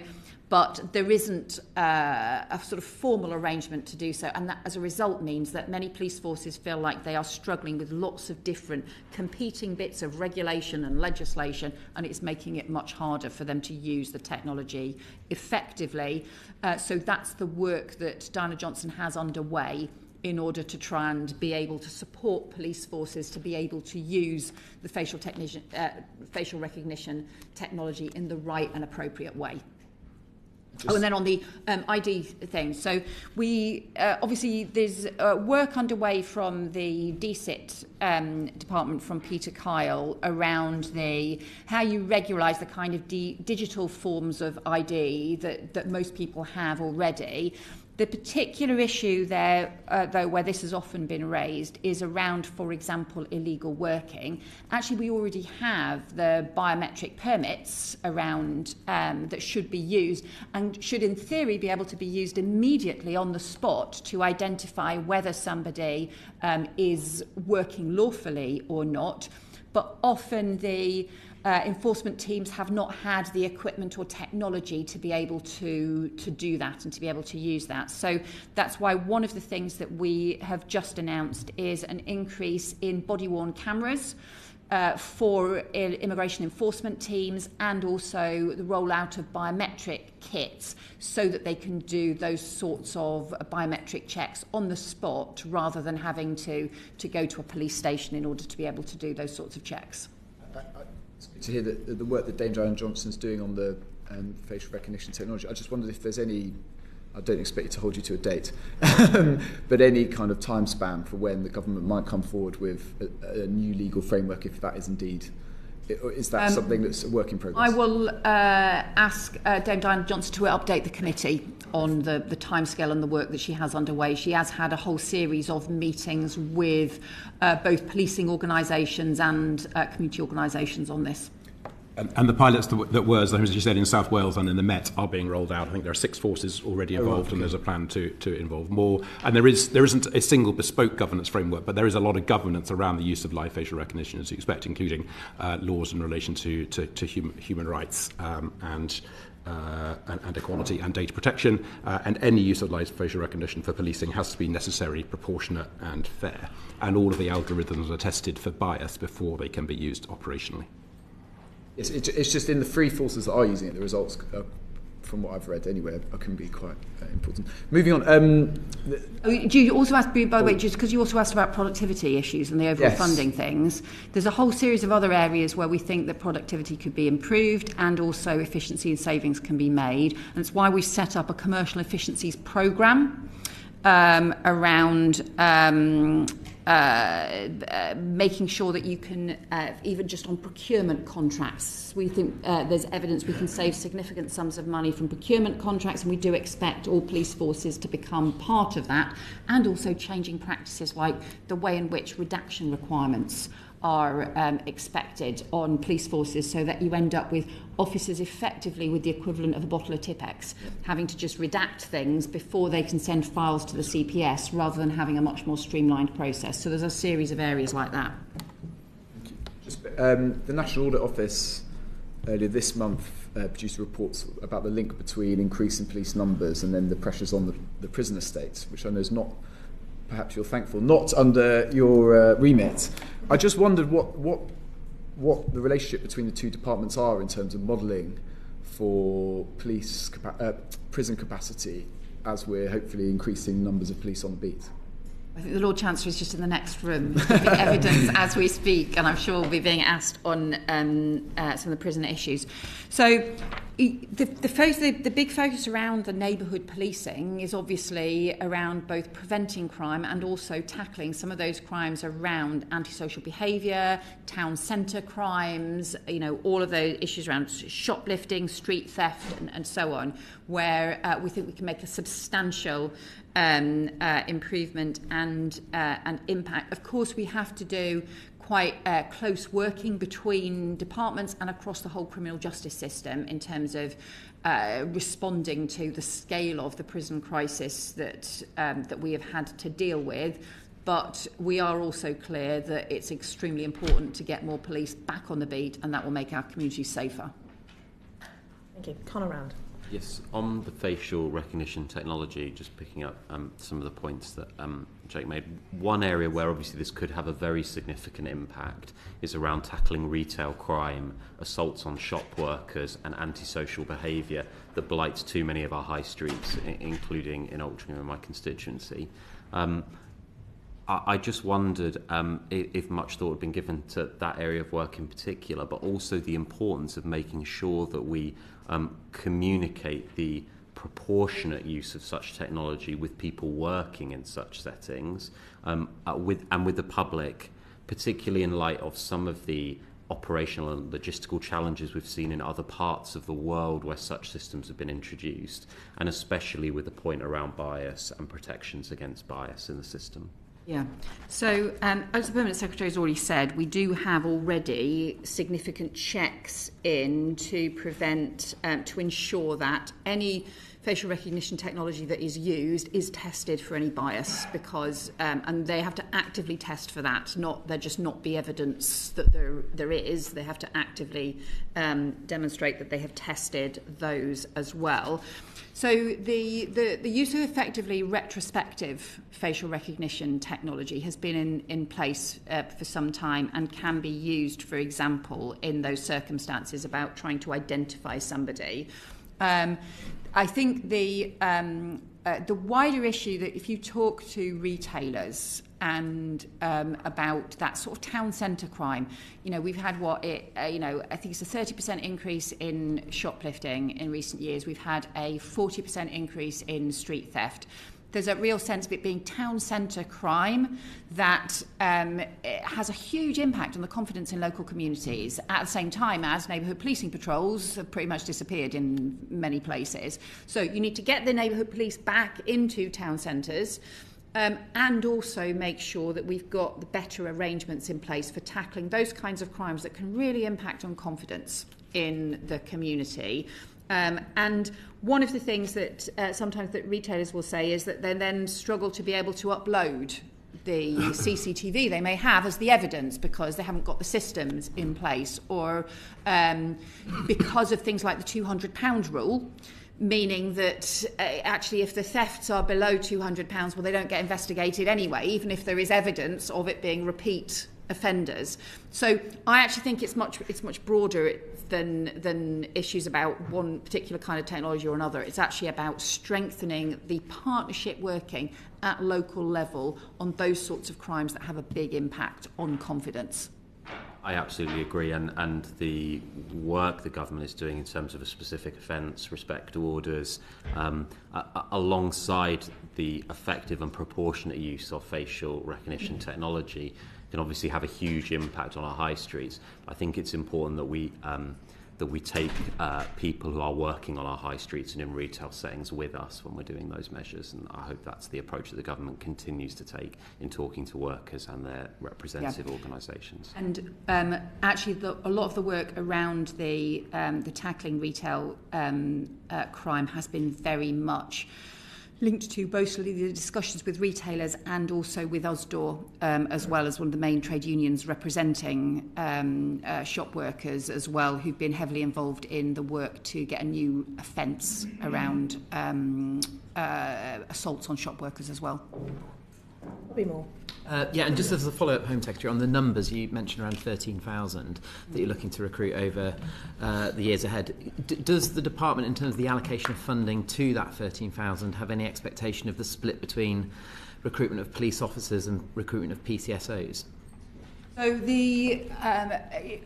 in practice, we're going to need to work with police forces on what the different mix will be and the way in which that develops, because that will vary as well from force to force. So some forces, for example, I think Norfolk currently doesn't have any PCSOs at all. There are other forces that have been heavily focused on PCSOs. We want to see a mix of people in policing teams. I think neighbourhood policing teams is best when you've got both officers and PCSOs. They can play different roles in the teams. The starting point figures we had used, and it was literally as a sort of initial indicative starting point, was to look at 3,000 newly recruited police officers, 4,000 newly recruited PCSOs, 3,000 redeployed police officers, so from other areas where, for example, we know there have been high levels of police officers doing back office jobs or having to spend a huge amount of time doing things like the redaction and some of those other things, and another 3,000 as specials, because I think specials are underused at the moment. But that was a starting point, and we've said that, I think, we said that in opposition, as that was a sort of starting point for what the recruitment might look like. But in practice, this is going to have to be worked through with police forces as to what the final mix looks like. Okay, thank you. I want to just move on to police standards and confidence within policing, just as moving on themes. You announced back in October that there was a package of reforms to rebuild confidence, for police officers and for communities. When will you be publishing a formal response building on the accountability issue, on the concerns that the last administration raised, and when do you anticipate being in a position to release more details on the reforms that you announced earlier? So I think you're referring to the police accountability reforms after the Martin Blake case announcement. Yes. So the one of the a really important issue we were raising as part of that piece of work was that we need to raise public confidence in policing. That's part of our Safer Streets mission, restoring public confidence in policing, and that links back to some of the issues around town centre crime as well. But you've also got to make sure that police officers have the confidence to be able to do the job. And that includes particularly on really important specialist roles. For example, firearms officers is extremely difficult and skilled set of responsibilities that they have, and it's really important that they have the confidence in the system and in the accountability system as well. And there's been a series of cases over many years that have raised concerns there that we were clear to address. One of the things that we announced as part of that was the sort of immediate intention to do things like introduce anonymity for firearms officers, but there were other areas where we've asked for a piece of work to be done by Sir Adrian Fulford and Tim Godwin, and we're expecting to report early in the new year. And they are looking particularly at a series of areas where there are different thresholds around the misconduct, the inquest, the criminal investigations. And where you have these different thresholds, sometimes as a result of historic court cases, then that can add to delays, add to really perceptions of unfairness in the system, and end up undermining confidence. So we have asked, therefore, this combination of Tim Godwin, who has obviously got the senior police chief background, and Sir Adrian Fulford, who has the senior legal and judicial background, to look together at those multiple thresholds, and we hope will make recommendations. We hope early in the year, and we will obviously publish the conclusions of the work that they come forward with. There are some other areas that we have said we will legislate for in the Crime and Policing Bill, which we expect to be this parliamentary session as well. And just to expand on that, Home Secretary, in terms of a wider remit that is associated with that, do you, other areas, just expand on what those other areas are likely to be in terms of... You mean the areas that the police... police misconduct. Oh, the police misconduct and the vetting, yes. So we've got then the wider work around the Angelini and Casey, in response to the Angelini and Casey reviews. So that includes putting a statutory underpinning to the vetting system, so you have national vetting standards. It includes stronger requirements around the action to be taken, for example, suspensions in cases where police officers are being investigated for domestic abuse or sexual assault cases, and also includes training requirements as well. So there were a series of areas.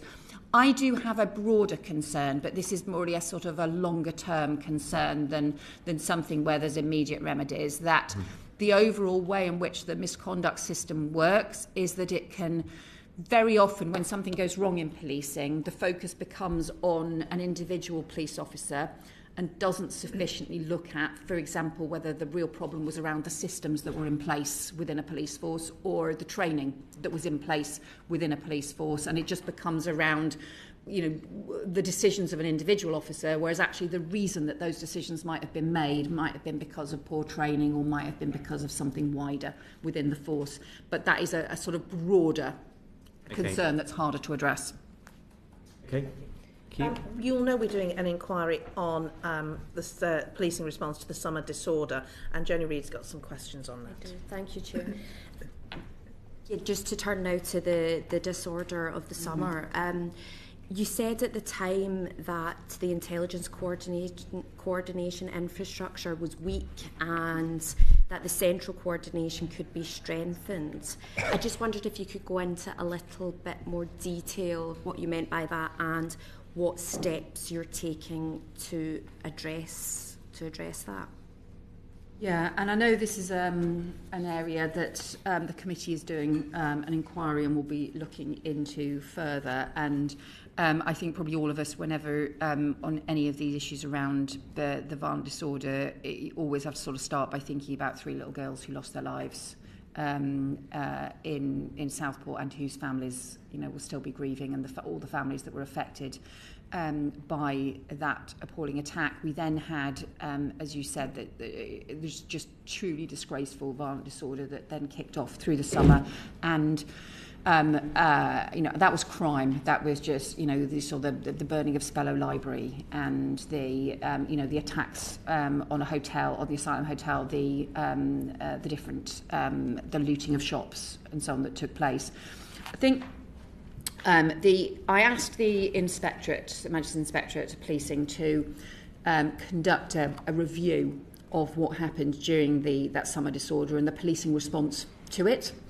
And the interim report from Andy Cook will be, I think, coming out very shortly. And so I don't want to preempt some of the work that he has done, but just to give you some of my reflections on it.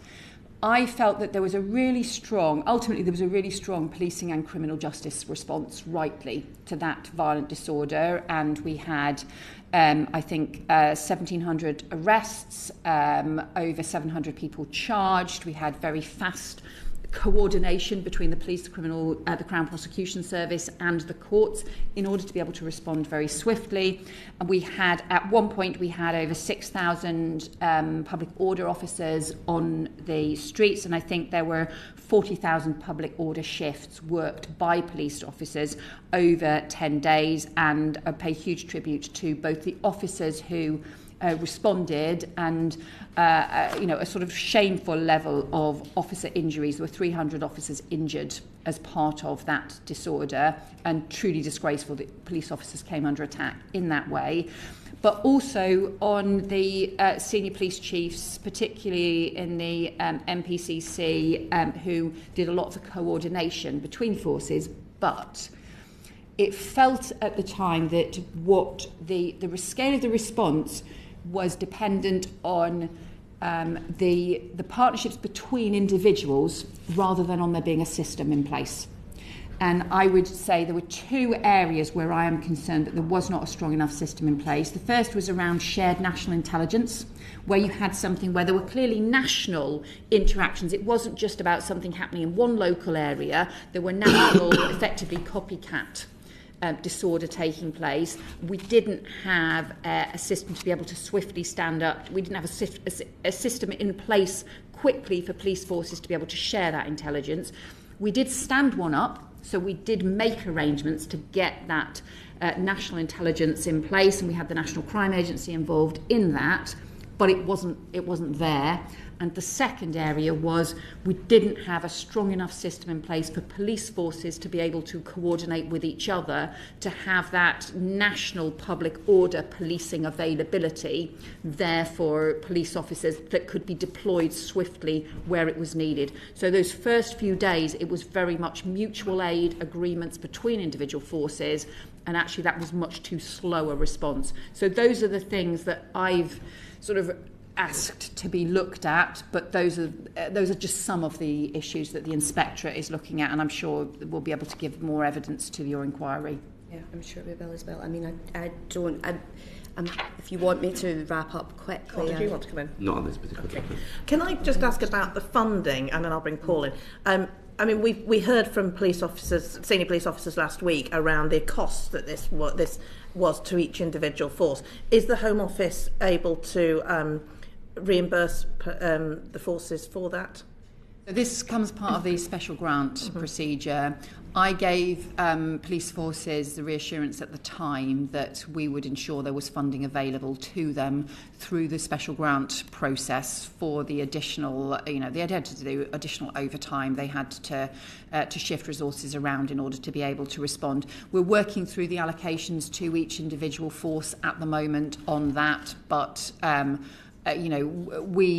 we had to be able to give them the confidence. We need to make sure that we follow through, and the Home Office does provide the funding that is needed for forces. Thank you. Paul. Thank you, Chair. What role, if any, did police and crime commissioners play in that process? So I had meetings with police and crime commissioners during that process. I think they were also involved in the work in terms of really making sure that obviously, first of all, they were supporting the police chiefs in making sure that they had sufficient public order police ready. And I think in the early stages, there weren't sufficient public order police in the right locations. And so they had to swiftly respond to that. I think secondly, in some of the communications locally as well, some of the reassurance that needed to be provided, some of the work with communities, because, you know, you saw people in communities who were just truly appalled at what was happening, and also some of the work to communicate locally that action is going to be taken. You know, if you're committing a crime, there will be an investigation, the police will prosecute, you will face the full force of the law. So publicising some of those cases, I think, was really important as well.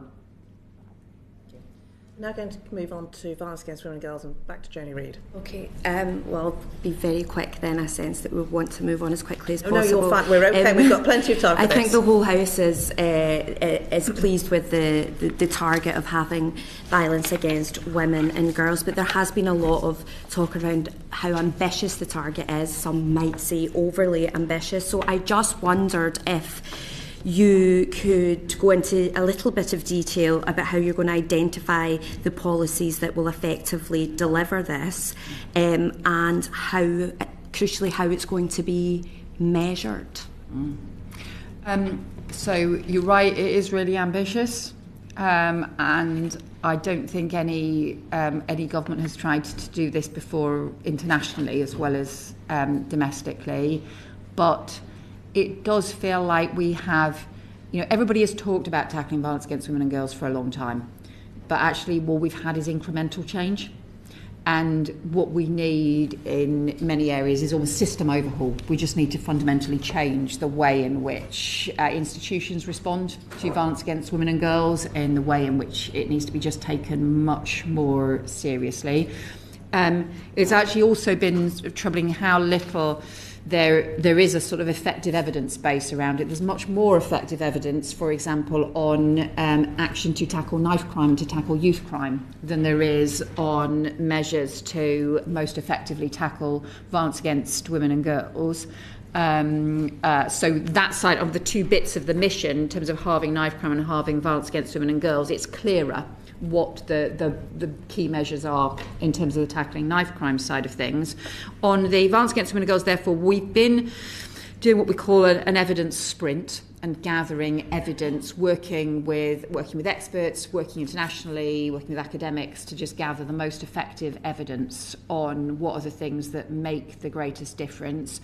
On how to measure progress, we've been working with the Office of National Statistics actually on this, because there isn't a sort of clear measure. What you really want to be able to do is to be able to combine measures around domestic abuse, sexual assault, stalking, some of the kind of biggest kind of crimes that most heavily affect women and girls, but to be able to draw those together in an effective way. And the current system of measuring doesn't really allow you to do that. We also, and so that's what the ONS is working on at the moment, is how you have that effectively combined measure in a robust way. How you also need to look ideally at prevalence, not simply at reporting, because we want reporting to go up. And we have to recognise that because the measures are changing to include coercive control as part of the measures of domestic abuse, those figures will go up before they come down. But actually that reflects society taking those crimes much more seriously as well. Our intention is to draw up a violence against women and girls strategy that is a cross-government strategy to be published next year, and to look at the full range about prevention, what you do in schools around prevention, right through to what happens in the criminal justice system, and also what happens in terms of support for victims of abuse as well. Thank you for that. I think you're absolutely right about there being a lack of effective evidence in this area, and as a result of that, I think there's a fear that there's going to be a focus on higher volume offences rather than offences that cause the most harm. So are you committed to looking at programmes, or continuing to commit to programmes that really have strong evidence base, work with a small high intervention programs like Drive, for example, rather than, there's a lot of ineffective programs in this space. And lastly, just picking up what you said before, when will we expect to hear from the from the ONS on that work that you mentioned, and will that just be announced as part of the wider strategy? So the work is underway at the moment.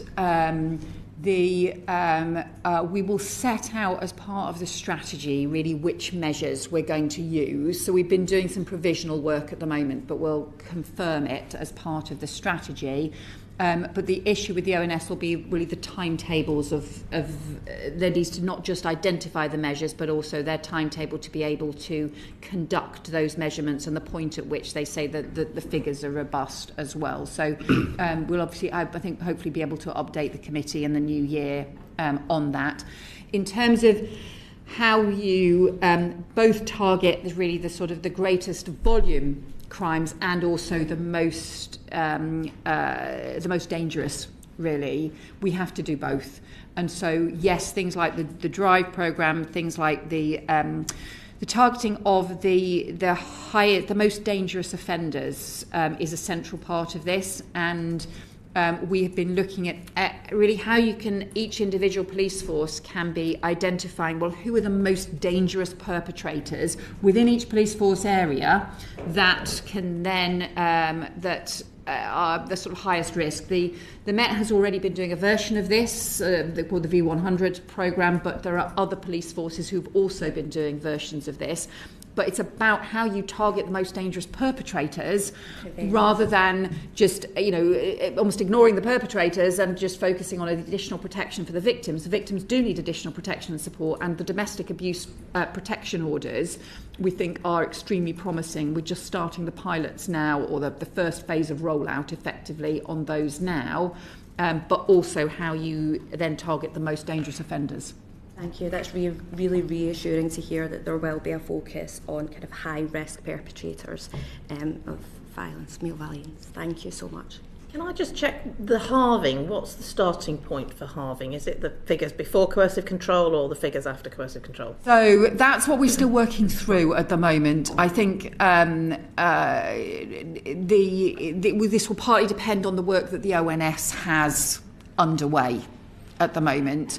I think the reason for the halving is because we just think you just need that ambition, that scale of ambition, and to try and get everybody away from just thinking about the incremental change. If you want to really transform things in a decade, what are the big things that you need to change, whether that is in schools, whether that is in the way in which the policing, whether the way in which the criminal justice system, the way in which employers respond to abuse, what are the big things that you need to do? Thank you. Robbie Moore. Thank you, Home Secretary. And one of the issues that really concerns me is child sexual exploitation, particularly when we're looking at violence against women and girls. And Greater Manchester published the Rochdale Review, which identified 96 men at present with risk to children, and identified a systematic failures within local authority, at that local authority level.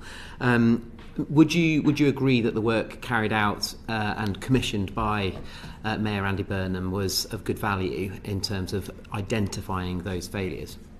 So I think this was really important, the work. There's been a series of these investigations. So there was the work that was commissioned by the Mayor in Greater Manchester. There's been obviously the ICSA, the independent inquiry into child sexual abuse as well.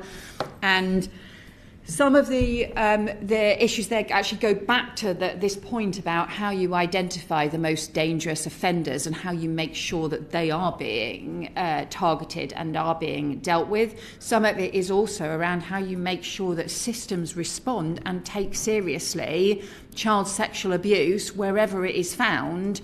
So the mandatory reporting, for example, that was highlighted as part of the ICSA inquiry, how you make sure every institution is doing its bit to take seriously child sexual abuse.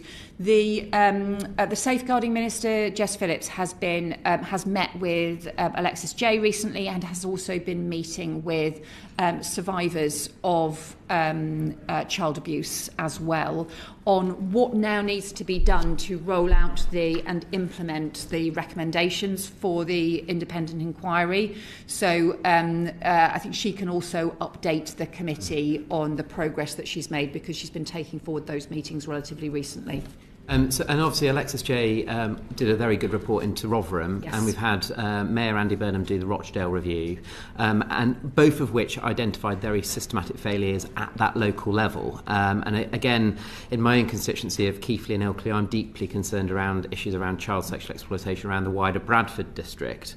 And I was just wondering, given we've had those two reports that specifically looked at the failings at that local level, and I know I'm getting a lot of constituents coming to me about historic cases that are still working their way through the system, but also live cases that are unfortunately still happening. Would you support a review specifically into child sexual exploitation across the Bradford district, for example? So I think the overarching issues were that were raised as part of the independent inquiry into child sexual abuse. The shocking thing is they've not actually been implemented. So we've had one set of recommendations, we've had other recommendations coming out of individual local inquiries, and it's really important that those are also followed up at local levels as well. But from the Home Office point of view, we want to see the ICSA inquiry recommendations now being taken forward. And actually there's been, I think, too slow progress. It's about 2 years, I think, now since they reported. So we have got to make sure that those recommendations are now being implemented. That does mean that each local authority also needs to look at their responsibilities, to look at making sure that standards are properly being met, and also making sure that they are looking at those recommendations as well. Just as a final question before moving on, one of the key concerns that keeps getting raised is this feeling of disenfranchisement by those victims, or indeed their families, in the state, whether the state be local authorities or anyone that has safeguarding responsibilities. And that's certainly been something that's raised to me, but also things that was highlighted really in the reports that are being carried out. And there are different complexities in different areas, and that's why I fear, based on correspondence and conversations that I'm having, that the scale of some of the complexities associated with child sexual exploitation across the Bradford district would be of a far greater number than, say, even in Rochdale or in Rotherham. So I was just wondering, given those concerns that are being raised not only by myself but others, a former colleague of yours, Anne Cryer, for example, a previous MP that represented Keighley, do you think that would warrant having a review that's an inquiry that specifically looks at child sexual exploitation across the Bradford district, where those complexities are undoubtedly apparent? Well, I just think this is an issue for every single local authority and for every single area. So I think every area has to look at whether its safeguarding arrangements are strong enough, whether they have got strong enough support for victims, support for people who are coming forward. So if you've got victims and families who are coming forward and identifying serious problems around child sexual abuse, including historic problems, because where, for example, there have been historic issues involved, it's really important that those survivors and those victims have a voice, whether they have that voice at local level, at national level, and in every area and in every community. It's really important. So I think there can't be any holds barred on this. You always have to make sure that victims and survivors get support, local level and at national level. But I do think this is also something that really, it's a responsibility for every head of children's services. It's a responsibility for every local council. It's also a responsibility for other kinds of institutions, for whether that be NHS, faith institutions, other kinds of organisations as well. What the independent inquiry, the national inquiry, made clear is you have this patterns of abuse not being taken seriously enough, or institutions not responding at the highest level in all kinds of different organisations. So I would urge vigilance on every kind of local organisation and national organisation in terms of being able to address this. I think Sean's got some further questions, and I'm going to, then Chris I'll bring in, and then we'll move on to the final topic. You're quite right. The independent inquiry reported in October 2022, and in June 2023, Alexis Chair, the chair, said she was deeply disappointed that her recommendations hadn't been taken forward by the then government. Do you have a timeline for when the recommendations will be fully reviewed and a response given by the new Home Office and you as the new Home Secretary? So what I would do on this one, if that's okay, Chair, is ask the Safeguarding Minister to write to you. I am just conscious that she has held meetings very recently, both with Alexis J and also with groups around survivors of child sexual abuse as well. So I think if she can update you directly on the next steps on that. Thank you, Secretary. And can you also ensure that that response also confirms that where there are local reports, that those recommendations are taken into the mind of the Home Office and that informs policy development going forward? Yes, I will. And actually, when the Greater Manchester reports came out, I did speak directly to Andy Burnham about the content of those reports and also about what his next steps were going to be and what the local next steps were going to be. So we do also take really very seriously the local reports, be it the Greater Manchester ones, some of the other, the Rochdale and other ones as well. So that is immensely important. Chris Murray. Thanks, Chair. Home Secretary, can I ask you about a group of women who have faced extreme exploitation and violence, which is women who've been trafficked into the UK? Can you tell us about your plans to reform and improve the national referral mechanism, in particular for the victims of sex trafficking and exploitation? Yeah, so you're right, the system has sort of got a bit stuck, and we've ended up with these very long delays in the national referral mechanism. So one of the things that we have done is recruit 200 additional staff members in order to be able to speed up and to clear the backlog for the national referral mechanism. We're looking at future support services around the victims of modern slavery, trafficking and so on as well. And the other issue that we, I think, also need to address at some point is obviously we have, within the numbers at the moment, there are sort of different arrangements for children and young people who are actually ending up victims of county lines. There are sort of parallel arrangements that they become transferred into with local authorities, which is probably actually the more effective response for those. But one of the things we're looking at is, are we getting the system right around currently the way in which we're bringing all of those groups together under the same umbrella system, rather than making sure that they each get the more dedicated support of the kind that they need. You'll be pleased now we're moving on to our final topic, and we're going to start with Sean Davis. Thank you, Chair. Home Secretary, we've mentioned knife crime already, and it's remained very, very high in this country despite measures being brought in over the last 10 years. What plans do you have to reduce this crime, and do you see the violent reduction units, particularly in London, as key to that across the country?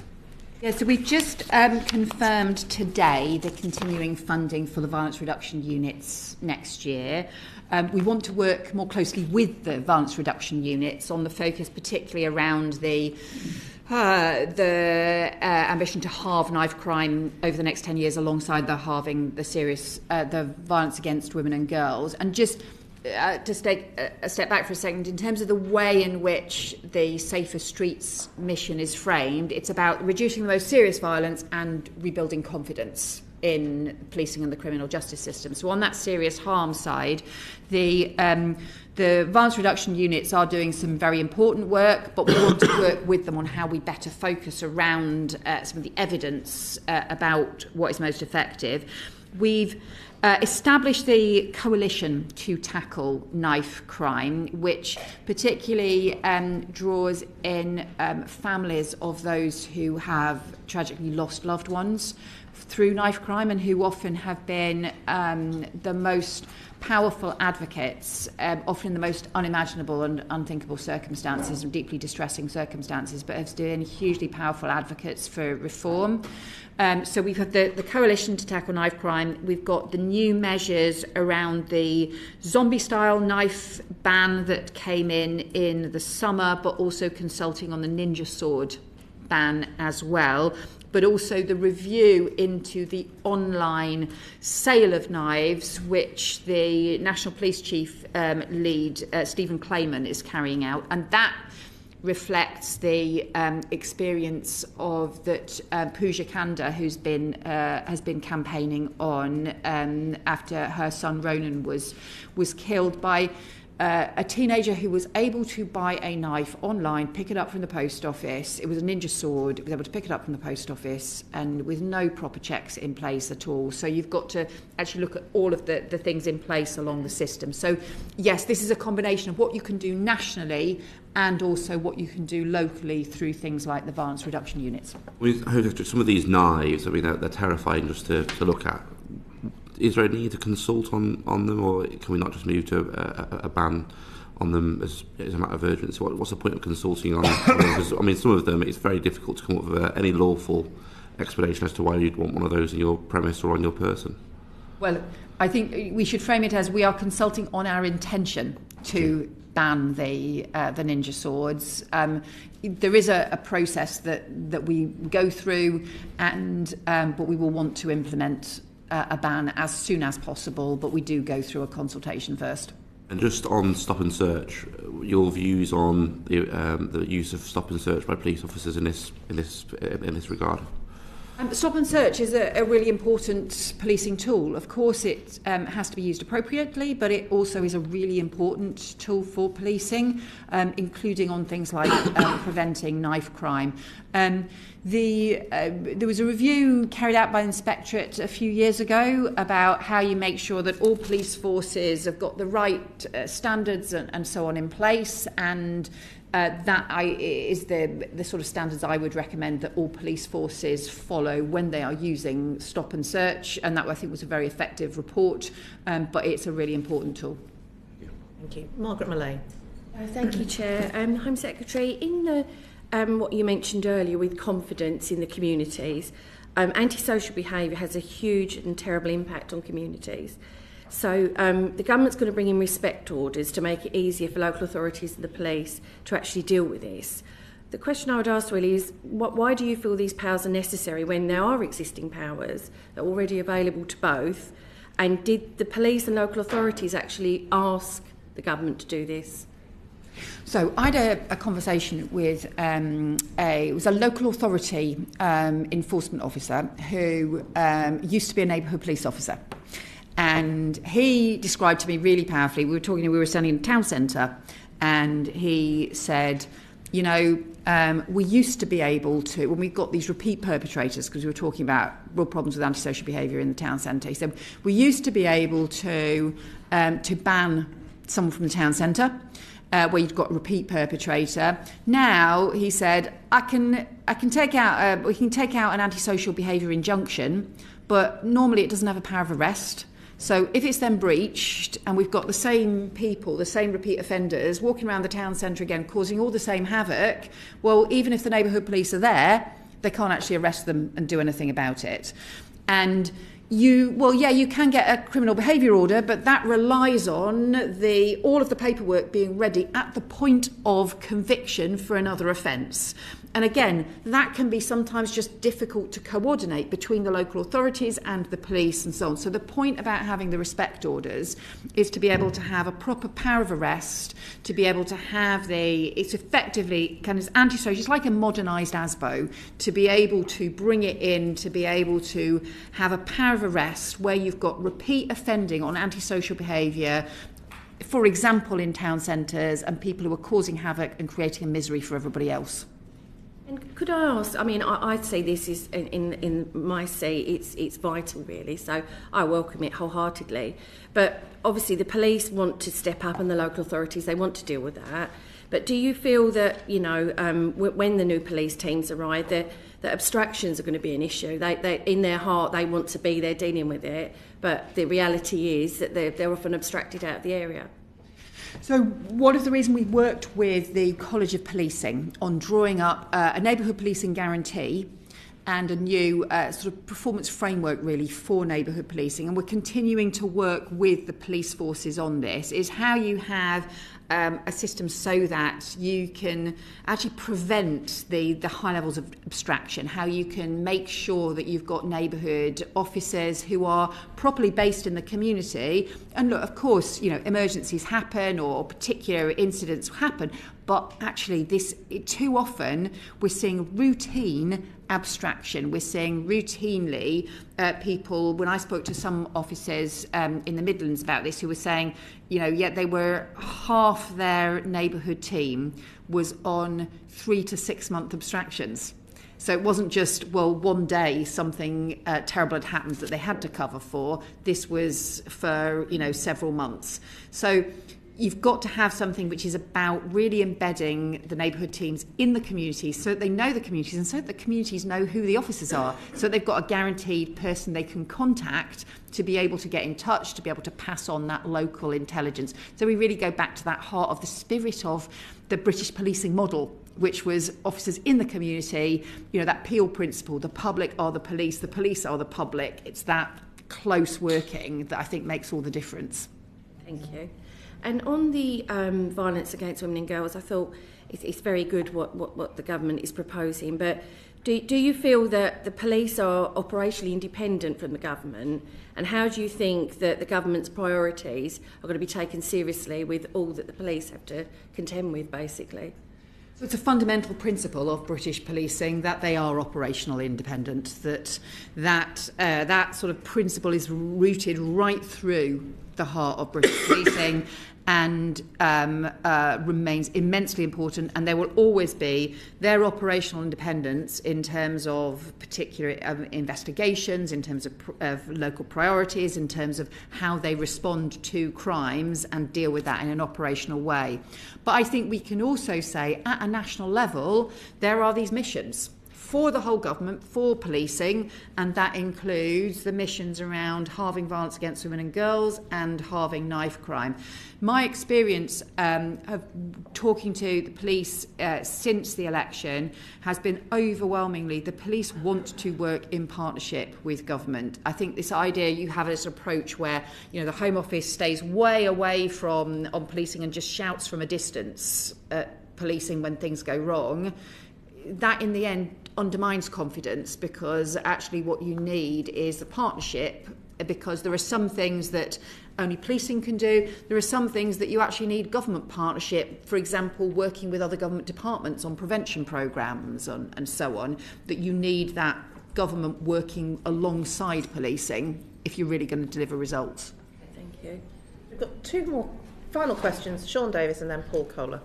Just in terms of the piecemeal work around how policing is operated, and there are some really good police forces and some not so good, and there's some that are innovating and some not so good. How do you ensure that the standards across all police forces are good, outstanding?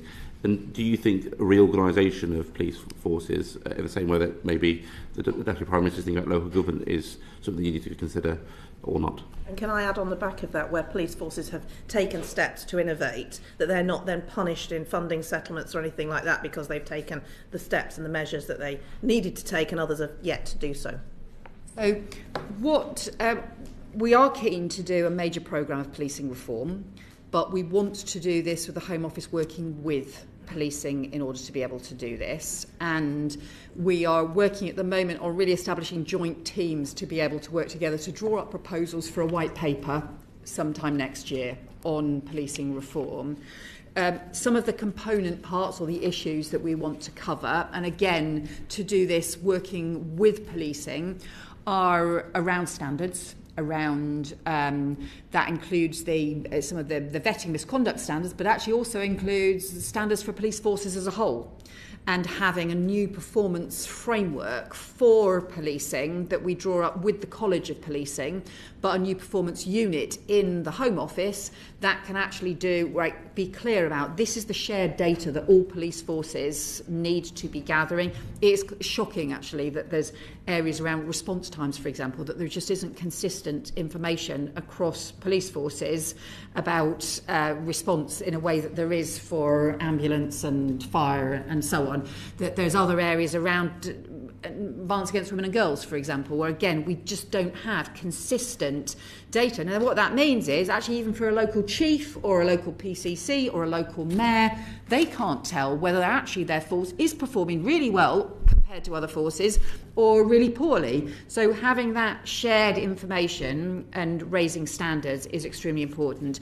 And then in terms of what we're looking at across forces, is rather than looking at some of the sort of historic debates that have been had about, you know, different forces merging or anything like that, instead starting from what are the issues that should be done at local level, what are the things that should be done at national level, and particularly looking at things like procurement at some certain shared services, so things like forensics or helicopters, or how many of that could be done as part of a national policing body, a new national policing body that could then provide those. And as for example, West Yorkshire Police currently deliver NPAS, the aviation, effectively the helicopters, but that means they have to spend a huge amount of time each year negotiating the funding across 43 different police forces for helicopters that we know we all need and we know needs to be done at a national level.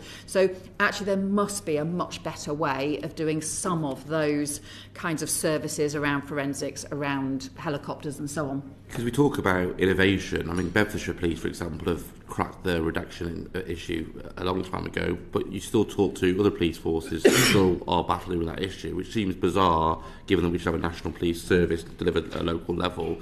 Will you mandate and penalise those forces that are slow to embrace new technology and new innovations that other police forces have demonstrated time and time again it works? Yeah, and I think this also links in, to your question, Chair, about how you make sure you can encourage innovation, but then you also make sure innovation isn't penalised, but also make sure that you then get take-up of successful innovation in other police forces right across the country.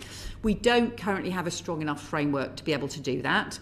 I don't want that framework to just be designed by the Home Office, because that's got to be done in conjunction with policing to make sure that that is as effective as possible.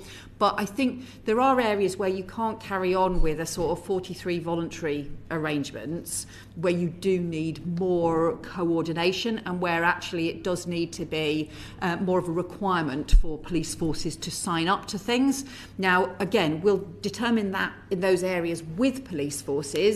It needs to be done in the most effective way, but it's just, there are all these different police forces. I've heard to talk to police chiefs who say they're having to become experts on record management systems and IT for individual police forces, because all the police forces are doing things differently and all getting sometimes, you will have companies can easily play forces off against each other as to which contract you should be going for, whereas what you actually want is interoperable arrangements across all police forces to be able to use compatible technology, because so many crimes will cross local borders. They need to be able to share information and cases as swiftly as possible. So that's what we want to work with police forces to do. I think the Home Office has been very hands-off in the past.